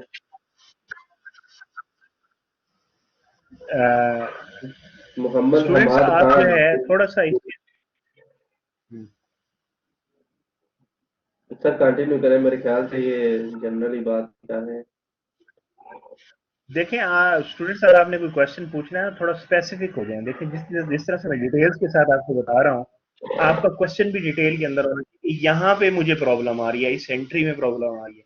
जैसे अभी पीछे एक स्टूडेंट ने क्वेश्चन किया था कि आप इन्वेंट्री को क्रेडिट क्यों कर रहे हैं, तो स्पेसिफिक क्वेश्चन करें ताकि उसको आंसर करना आसानी रहे, उसको आंसर करने के अंदर। राइट, आपने अपने क्वेश्चन को बहुत स्पेसिफिक रखना। ठीक है, अच्छा, थोड़ी सी अपनी पेस अभी तेज करूंगा। हमने सेल्स वाला पार्ट भी इसके अंदर करना है, वो भी जल्दी से कर लें। अच्छा, इनकम स्टेटमेंट तक हम इसको ले जाने की कोशिश करते हैं। तो मेरी अब थोड़ी सी पेस तेज होगी, उसके बाद मैं फिर आपके क्वेश्चन माइक पे भी लूंगा। आप हैंड रेज कीजिएगा तो आपके माइक पे भी क्वेश्चन ले लूंगा। देखें, अगर आप डिस्काउंट अवेल करने में फेल हो गए, यानी आपके 10 की बजाय 11 डेज हो गए, अब तो आप नहीं पे, अब तो आप अवेल नहीं कर सकते ना डिस्काउंट, तो आप क्या 11th डे को पे करेंगे? फिर आप 11th डे को नहीं पे करेंगे, फिर आप पूरे 30 डेज यूज करेंगे। आपकी जो क्रेडिट टर्म्स थी वो क्या थी? 2, 10 एंड 30 थी। तो फिर आप अपना कैश सेव करेंगे, उसको किसी और जगह पे लगाएंगे, जब ड्यू होगा, वो पेमेंट ड्यू होगी, तब आप उसको पेमेंट करेंगे। तो आपने जो परचेज की थी वो आपने परचेज की थी 4 मई को, तो आपके 30 डेज कंप्लीट होते हैं जून 3 को, तो फिर आप जून 3 को ही पे करेंगे। It is wise to pay to use the full time, तो आप उस कैश को किसी और जगह पे यूज कर सकते हैं। तो आपने फिर पे उसे किया 3 जून को। जब 3 जून को पे करेंगे तो आपकी एंट्री सिंपल सिंपल रहेगी, अकाउंट्स पेबल आपके खत्म हो जाएंगे यानी डेबिट हो जाएंगे और आपका कैश क्रेडिट हो जाएगा। ठीक है, सिंपल एंट्री रहेगी, इसमें डिस्काउंट आप अवेल नहीं कर सके। जब आप डिस्काउंट अवेल नहीं करते तो फिर आप फुल टर्म यूज करते हैं, जितने भी डेज आपको मिले हैं नेट के अंदर वो पूरे डेज आप यूज करेंगे। ठीक है, ये एंट्री एक सूरत वो हो गई और एक ही हो गई। ठीक है, अब इन परचेज डिस्काउंट्स को आपने लिखना कैसे, should discounts be taken when offered. ठीक है, जब डिस्काउंट आपको दिया जाता है आप उसको यानी उसको रिकॉर्ड कब करते हैं। अब आपने देख लिया रिकॉर्ड आप पेमेंट के टाइम पे करते हैं उसे, उससे पहले नहीं करते। ठीक है, डिस्काउंट ऑफ 2% ऑन 3500 कितना था, $70 था।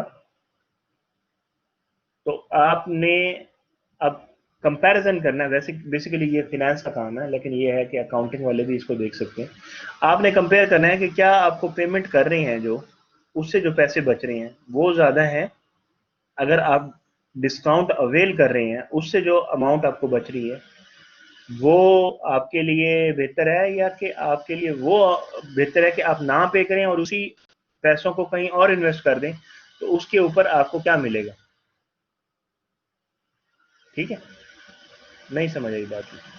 आपके पास जो कैश है जो आपने पे करना था अपने सप्लायर को, वो सप्लायर को पे करने की बजाय आपने बैंक में रख दिया या आपने सिक्योरिटीज ले ली उसकी, यानी आपने कुछ स्टॉक्स वगैरह लेके रख लिए, आपको लग रहा है कि ये स्टॉक्स की वैल्यू बढ़ जाएगी, या आपने फॉर एग्जांपल टी बिल्स ले लिए, ट्रेजरी स्टॉक्स ले लिए जो कि गवर्नमेंट की सिक्योरिटीज होती हैं जिन पे आपका रिटर्न फिक्स होता है कि भाई आपको रिटर्न मिल जाएगा, उसके ऊपर कुछ इंटरेस्ट रेट होता है जो आपको मिल जाता है। ठीक है, तो आप वो अमाउंट उसको पे करने के बजाय यहाँ डाल देते हैं, वहां से अर्न करके फिर उसको भी पे कर देते हैं, कुछ आपको भी बच जाता है। तो आप कौन सा काम करेंगे, अगर यहाँ से ज्यादा बच रहा है जहाँ आप इन्वेस्ट कर रहे हैं तो आप वहां उसको इन्वेस्ट करेंगे बजाय उसको डिस्काउंट को अवेल करने की। लेकिन अगर आपको डिस्काउंट से ज्यादा पैसे मिल रहे हैं तो वो आप उसमें वहां से उसको लेंगे। तो आप ये देख रहे हैं कि आपके पास जो उसकी अपॉर्चुनिटी कॉस्ट है वो क्या बन रही है।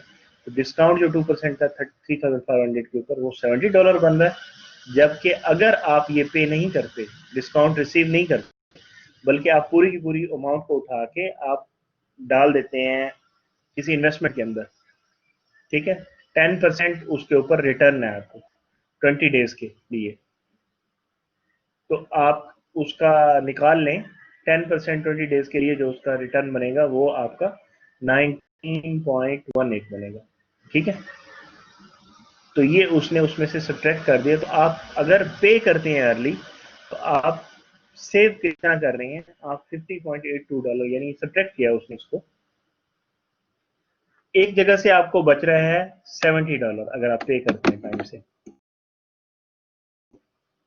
अगर टाइम से पे करते हैं $70, लेकिन अगर आप पे नहीं करते टाइम से तो आप ये अर्न कर सकते हैं। ठीक है, ये दोनों आपकी अर्निंग है। तो अगर आप इसको इसमें से सब्ट्रैक्ट कर लें तो आपको सेविंग आ जाएगी। इतनी अर्निंग तो आप कर सकते हैं ना भी पे करें तो ये आपको सेव होगा। तो आप 70 अवेल कर लें, ये आपकी सेविंग होगी। ठीक,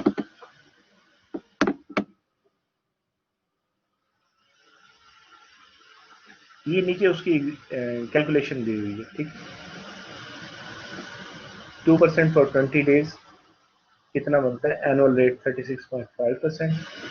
तो 36.5% को आप नंबर ऑफ डेज से मल्टीप्लाई कर दिया और टोटल नंबर ऑफ डेज से डिवाइड कर दिया, यानी आपकी टोटल ईयर में 365 डेज होते हैं। तो ये इसकी कैलकुलेशन, इसकी समझ नहीं आया तो आप क्वेश्चन पूछ लीजिए, मैं आगे चलता हूँ। यानी हम क्यों देख रहे हैं इस चीज को कि क्या हमें बेनिफिशियल है डिस्काउंट लेना, या हम उसको अमाउंट को इन्वेस्ट कर लें कहीं और वहां से उसके कोई हम अर्निंग ले लें। ठीक है, ये एवरेज अर्निंग के ऊपर भी आप कर सकते हैं कि अगर आपके पास कुछ कैश हो और उसको आप घुमाते हैं अपने बिजनेस के अंदर, साइकिल के अंदर डालते हैं, अपने बिजनेस साइकिल के अंदर डालते हैं, तो वो भी तो आपके रेवेन्यूज जनरेट करता है ना। तो ऑन एवरेज उसके ऊपर आपको क्या रिटर्न मिलता है उसके ऊपर भी आप देख सकते हैं। लेकिन सिंप्लीफाइड अगर आप देखना चाहते हैं तो उसमें इस तरह से है कि आपने कहीं इन्वेस्ट कर दिए बजाय पे करने के, तो आपको क्या रिटर्न मिलेगा उसको और उसको दोनों को कंपेयर कर लें। अगर हमें रिटर्न ज्यादा मिल रहा होगा तो फिर हम पे नहीं करेंगे, फिर हम डिस्काउंट अवेल नहीं करेंगे।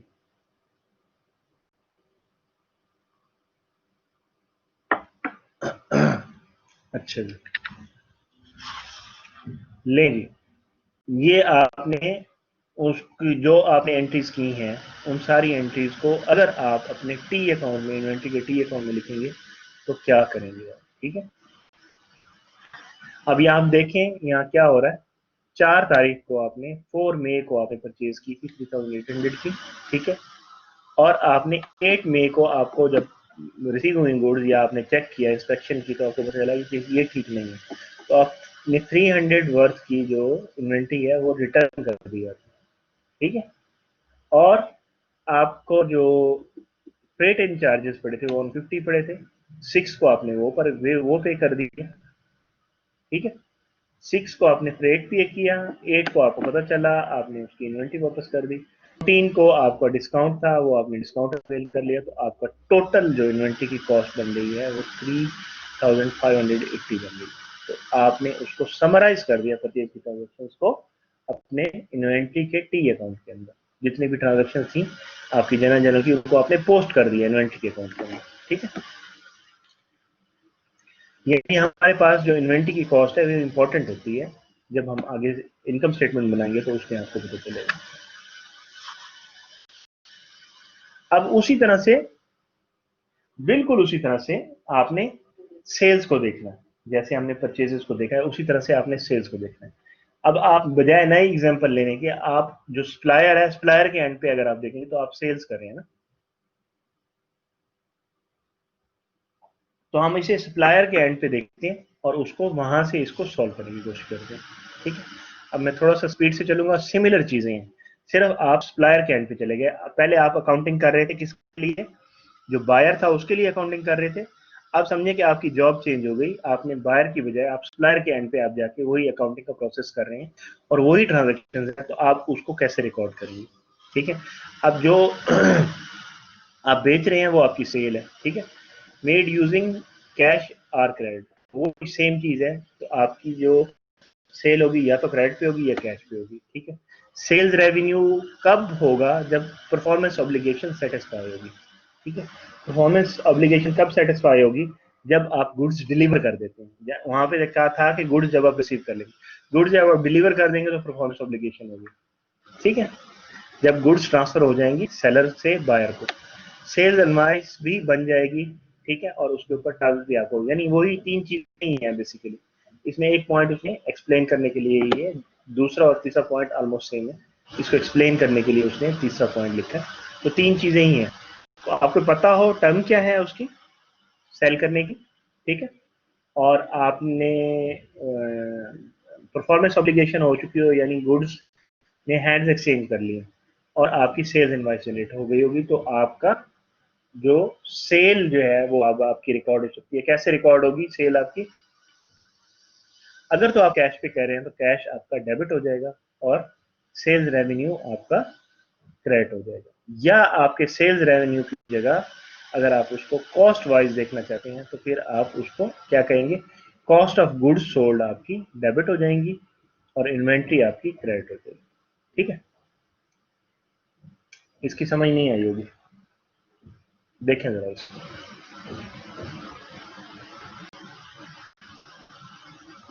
पहली वाली एंट्री तो आसान लग रही है, मैंने ये कहा, आपको मिसाल दी, आपने एक स्मार्टफोन लिया था, ठीक है, या आपकी एक स्मार्टफोन की फोन शॉप है, आपकी मोबाइल शॉप है, आपने फोन्स लिए और आपने एक फोन सेल कर दी। अब आपने एक फोन जो सेल किया वो क्या था, उसकी जो कॉस्ट थी वो क्या थी, वो आपकी कॉस्ट ऑफ गुड्स सोल्ड होगी ना, बिक गया ना वो तो।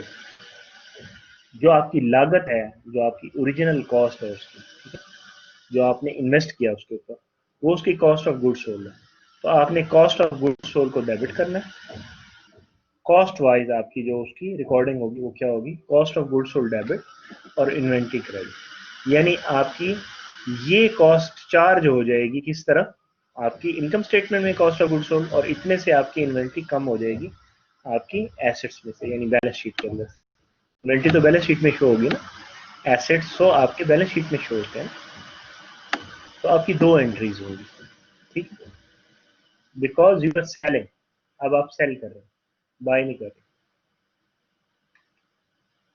तो हम इसकी इलस्ट्रेशन में देखते हैं,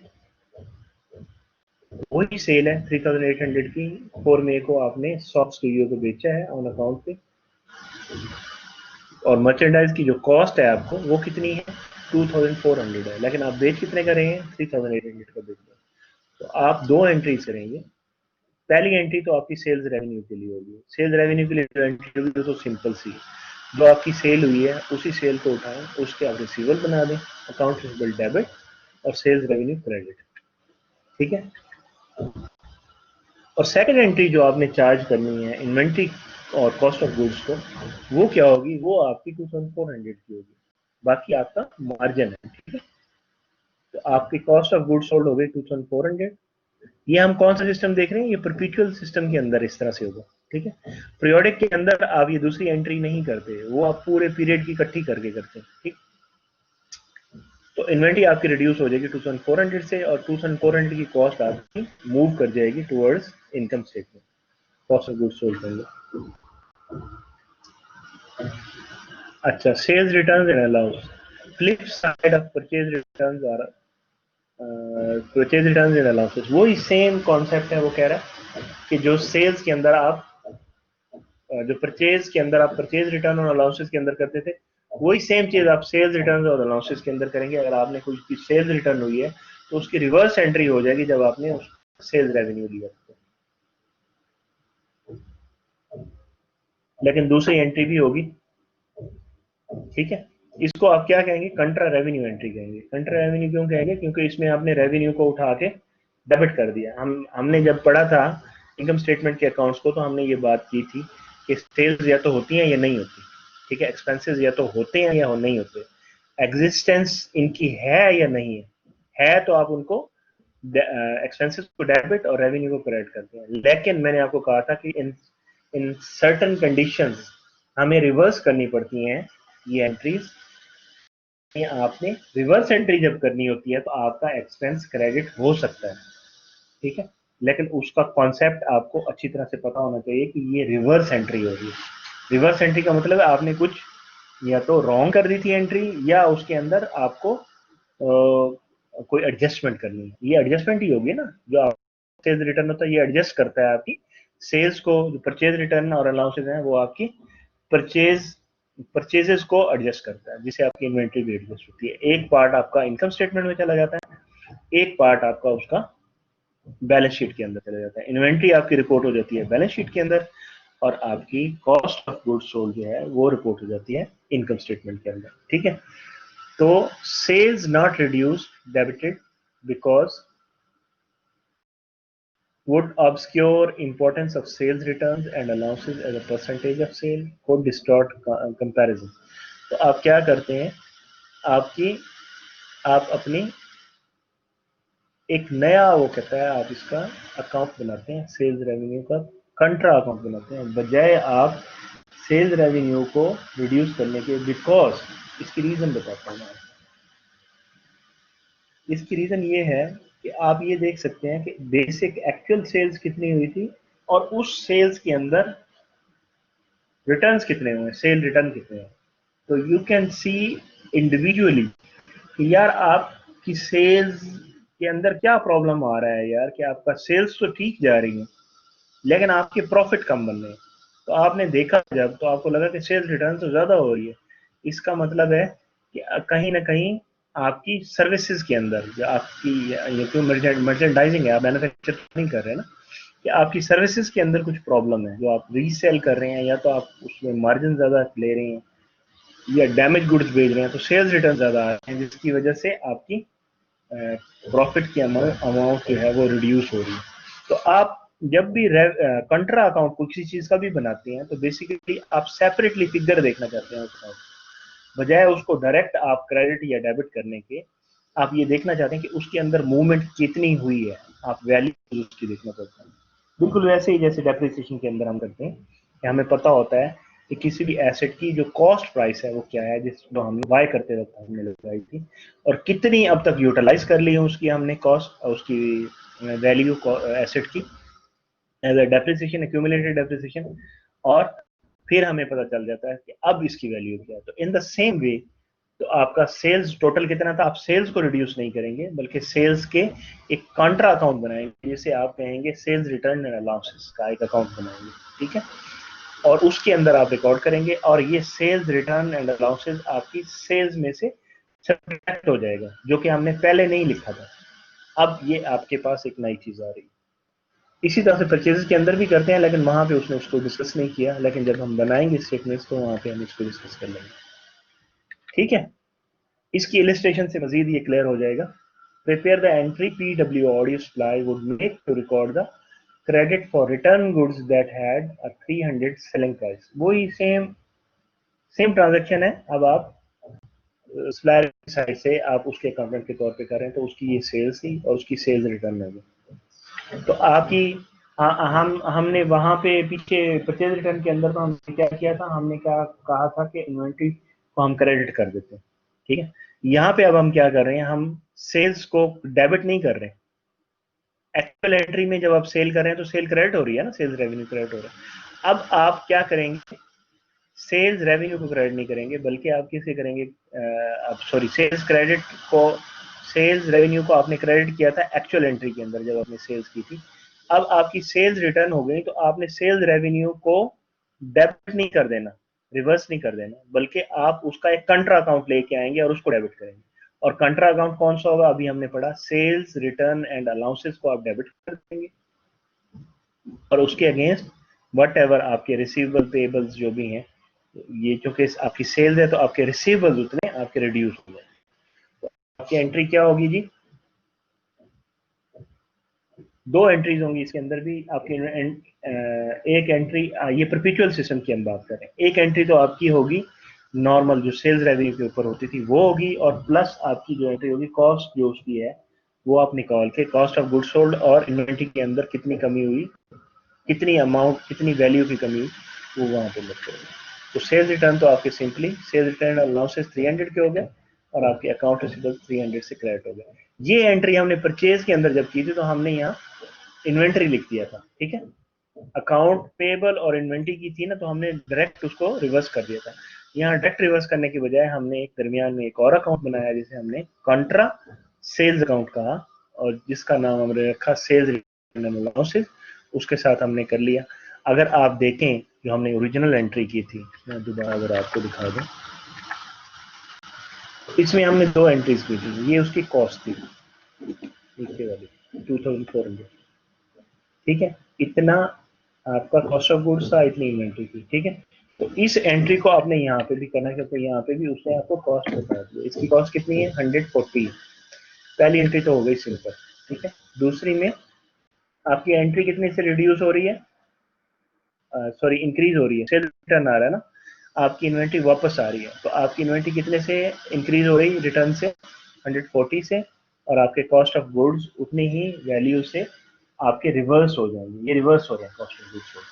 cost of goods sold normally हम उनको डेबिट लिखते हैं क्योंकि ये कॉस्ट होती है, तो it's a kind of expense that will be charge towards the value of the articles you are selling,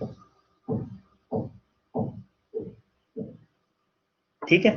तो ये इन्वेंट्री चार्ज हो जाएगी आपकी बैलेंस शीट को, और कॉस्ट ऑफ गुड्स सोल्ड आपकी चार्ज हो जाएगी इनकम स्टेटमेंट, ठीक है।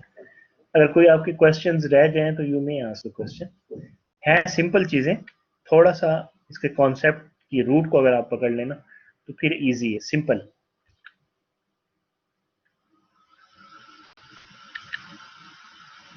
ये दूसरी एक उसने दी है, ये उसने दिया है उसका अपना assume the return goods were defective and had a scrap value of $50।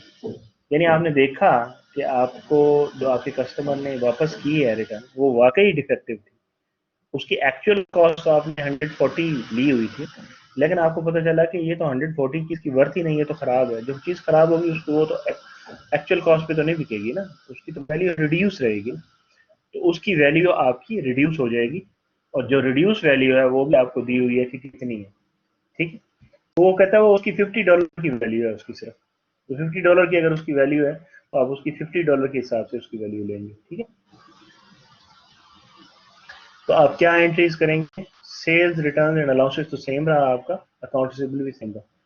अब उसमें आपका रिटर्न जो हो रही है पिछली ट्रांजेक्शन के अंदर, जो ये ट्रांजेक्शन थी, इसमें आपकी जो कॉस्ट थी वो 140 थी उसकी, और आपको नहीं पता था कि वो डिफेक्टिव है या नहीं, यानी वो सही चीज ही वापस हो गई आपकी, यानी रॉन्ग स्पेसिफिकेशन की चीज चली गई, अभी आपकी वो 140 की कॉस्ट ही रहेगी इसमें। लेकिन इन केस आपको पता चला कि वाकई वो डिफेक्टिव है, तो अगर वो डिफेक्टिव होगी तो फिर क्या होगा, डिफेक्टिव होने की सूरत में आप क्या करेंगे, आप उसकी कॉस्ट को रिड्यूस करेंगे, ठीक है।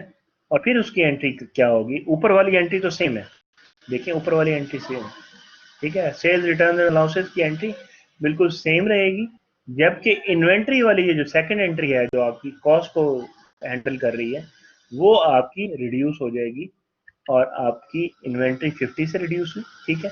लेकिन एक्चुअली तो आपकी इन्वेंट्री की कॉस्ट 140 की थी, तो बाकी कहाँ गया, बाकी कहाँ गया, उसको कहाँ लिखेंगे, ये क्वेश्चन आपके लिए मैं छोड़ दूं, ठीक। हम ये यहाँ पे कह रहे हैं कि हमारी इन्वेंट्री 50 से रिड्यूस हो रही है, और कॉस्ट ऑफ गुड सोल्ड 50 से रिड्यूस हो रही है, जबकि उसकी कॉस्ट एक्चुअली 140 थी, तो डिफेक्टिव होने की वजह से किया ना।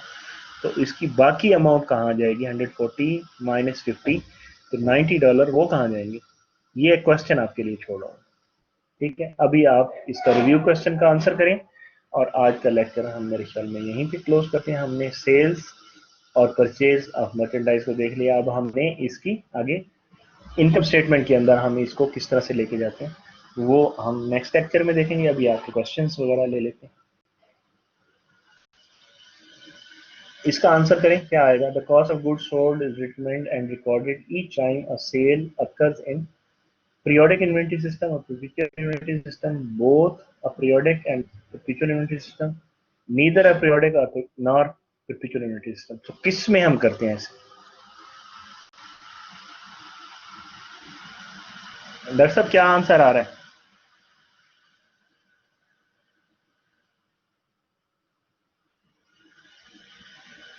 आ रहे हैं, कोई ए कर रहा है, कोई बी, कोई सी, कोई ए। नहीं समझ आई, इतनी देर से हम परपेचुअल सिस्टम पढ़ रहे हैं, इसका आंसर बी होगा। परपेचुअल में आप हर यूनिट की कॉस्ट सेपरेट सेपरेट रखते हैं, ठीक है।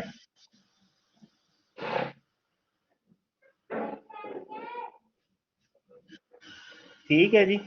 अच्छा, हमारे जो लर्निंग ऑब्जेक्टिव थे इस आज की क्लास के, ये 5 थे, जिसमें से हमने 3 कवर कर लिए, ठीक है।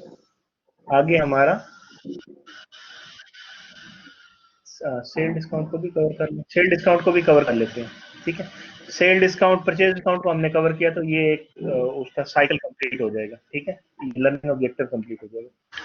सेल डिस्काउंट बिल्कुल वैसे है जैसे परचेज डिस्काउंट होता है, ये भी टर्म्स होती हैं, आप देते हैं, यानी वो टर्म्स आप अवेल कर रहे थे, यहाँ पे आप दे रहे हैं, तो जो आप डिस्काउंट दे रहे होते हैं वो डिस्काउंट आपके लिए एक तरह से आपका कॉस्ट बन जाता है, ठीक है, आपकी कॉस्ट बन जाती है जो डिस्काउंट होता है।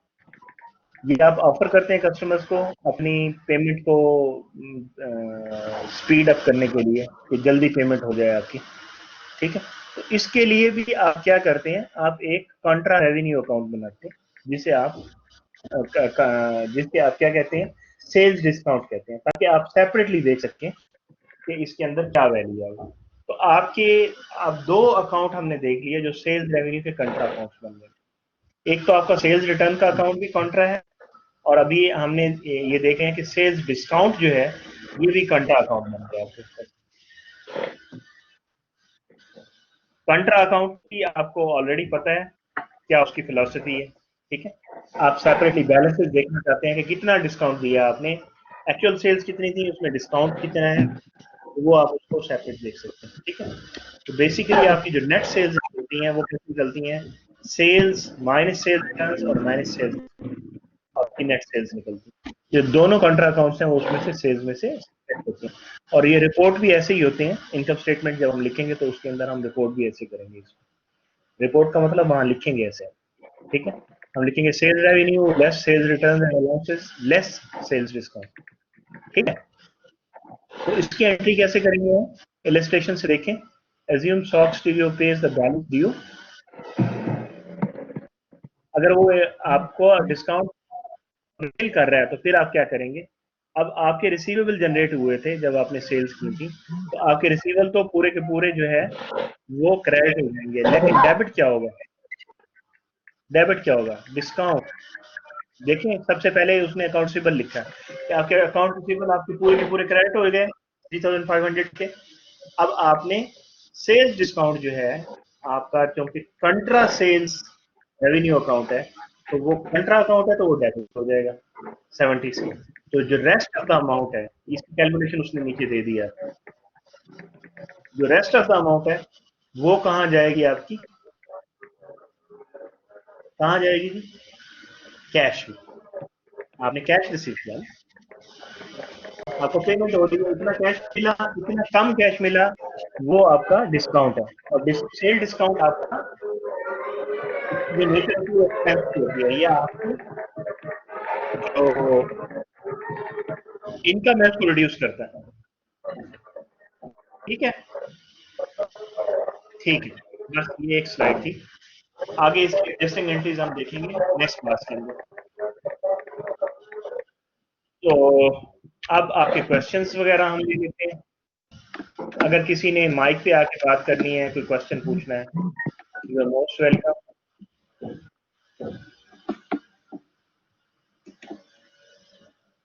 जी,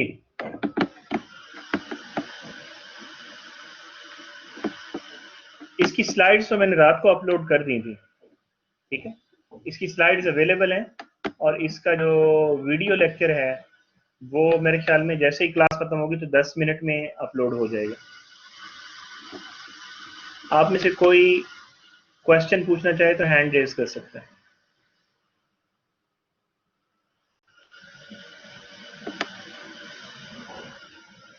कोई बहादुर हमारी क्लास में जो कि हैंड रेज करके क्वेश्चन पूछे? या सब सोए हुए शेर हैं? सुबह सुबह का टाइम है, क्यों आप इतनी तकलीफ दे रहे हैं बच्चों को? मैं उनके उनके खून को गर्म करने की कोशिश कर रहा हूँ। नो सर, सब आता है, ऑल क्लियर सर। अभी क्वेश्चन बच्चों के आ रहे थे बेटा, जिनके क्वेश्चन आ रहे थे काइंडली आप पूछ सकते हैं। मैंने बताया भी था कि आप हैंड रेज करके सर से पूछ सकते हैं क्वेश्चन, तो प्लीज मैं नाम बता देता हूँ, अरीशा नासिर। प्लीज बेटा हैंड रेज करके अपना क्वेश्चन पूछ लें।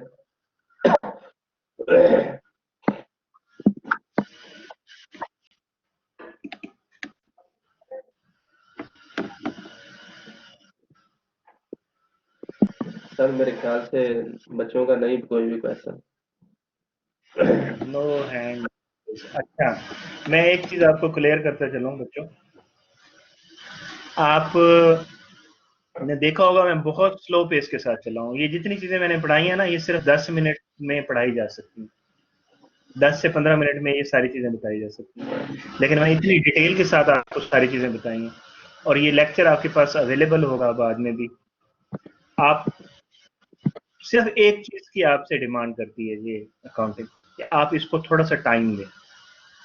उन लोगों के लिए स्पेशली जो कि नई अकाउंटिंग पढ़ रही हैं, उनके लिए स्पेशली ये है कि वो टाइम दें। आपके पास बहुत अपॉर्चुनिटी है कि आपके पास इसकी रिकॉर्डिंग अवेलेबल होती है। आपको किसी भी बात की समझ नहीं आती, you can repeat it many times, ठीक है। As many times you want, ठीक है। तो उसको रिपीट करें, क्वेश्चंस लिखें अपने और पूछें। स्पेशली दोज पीपल जो कि अकाउंटिंग बैकग्राउंड से नहीं है, उनके लिए तो ये ब्लेसिंग है, ठीक है। बाकी आपके क्लास फेलोज भी हैं, हम भी हैं, आप हमसे भी क्वेश्चन पूछ सकते हैं। बिल्कुल कंफ्यूजिंग नहीं था रेशा। आपको जो कंफ्यूजन है, you come on the mike and tell me what was the confusion, where you feel confuse.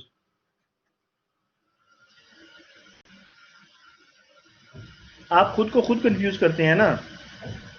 मैंने कहा रिकॉर्डिंग अवेलेबल है, इसको ऊपर थोड़ा सा टाइम लगाएं, इसी रिकॉर्डिंग को बार बार देखें और स्पेसिफिक करें अपने क्वेश्चन को। कहीं से कोई चीज की समझ नहीं आती तो उसको स्पेसिफिक करें और वही क्वेश्चन पूछें ताकि आपको उसी पार्ट का जवाब दिया जाए। जब आप स्पेसिफिक होंगे तो फिर आपके लिए आसान होगा अंडरस्टैंड करना। आपने इसमें एक ये जैसे चेन नहीं होती, ठीक है, जैसे चेन नहीं होती उसके ब्लॉक्स होते हैं, तो ब्लॉक चेन होता है। तो एक चेन के एक वो जो पार्ट होता है वो दूसरे के साथ मिला होता है। इसी तरह से अकाउंटिंग तरह से लिंक्ड है, बिल्कुल लिंक्ड है उसी तरह से। तो आपने इसको लिंक के साथ लिंक नहीं मिलाएंगे, दरमियान में से एक लिंक भी मिसिंग होगा तो you will feel difficulty understanding in any new concept.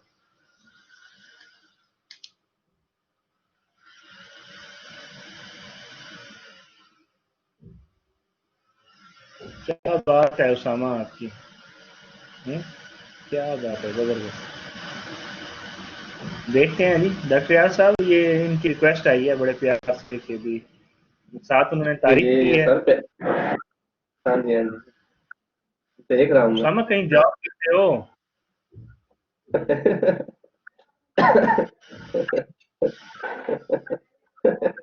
मैं सर आपने जबरदस्त। सही पॉइंट पकड़ा है वैसे। यू आर क्वाइट डिप्लोमेटिक, ठीक है। हाँ, समझ आ गया मुझे कि आप जॉब करने वाले आदमी हो सकते हैं जिस तरह से बात कर रहे हैं। Thank you for the compliment. I know करते हैं कुछ, डॉक्टर साहब कुछ करें इनके असाइनमेंट का, हम इनका टाइम बढ़ा देंगे यार। आप don't you worry about your grades. All बेटा आई एम परेशान ना हो कंसर्न्ड आप लोग। All I am concerned about you is your knowledge. आप जब बैठे होंगे ना इंटरव्यू की सीट के ऊपर, किसी ऑफिस में जाके बैठे होंगे आप इंटरव्यू देने के लिए एज एन अकाउंटेंट सपोज, या किसी का इंटरव्यू ले रहे होंगे अगर आप बिजनेस स्टार्ट कर रहे हैं। तो मैं ये चाहता हूं कि आप उस वक्त जब जो क्वेश्चन करेंगे या जो क्वेश्चंस को हैंडल करेंगे, वहां पे हमारा इम्तिहान है कि अगर आप वहां जवाब दे देते हैं तो then we are successful as a teacher, ठीक है। क्यूरीज को हैंडल करें, राइट जी। Take care. अगर आपके कोई क्वेश्चन नहीं है, once again you are given one more time a chance to speak up. अगर आपने कोई बात करनी है, कोई क्वेश्चन करना है तो माइक पे आके बात करें। तो सर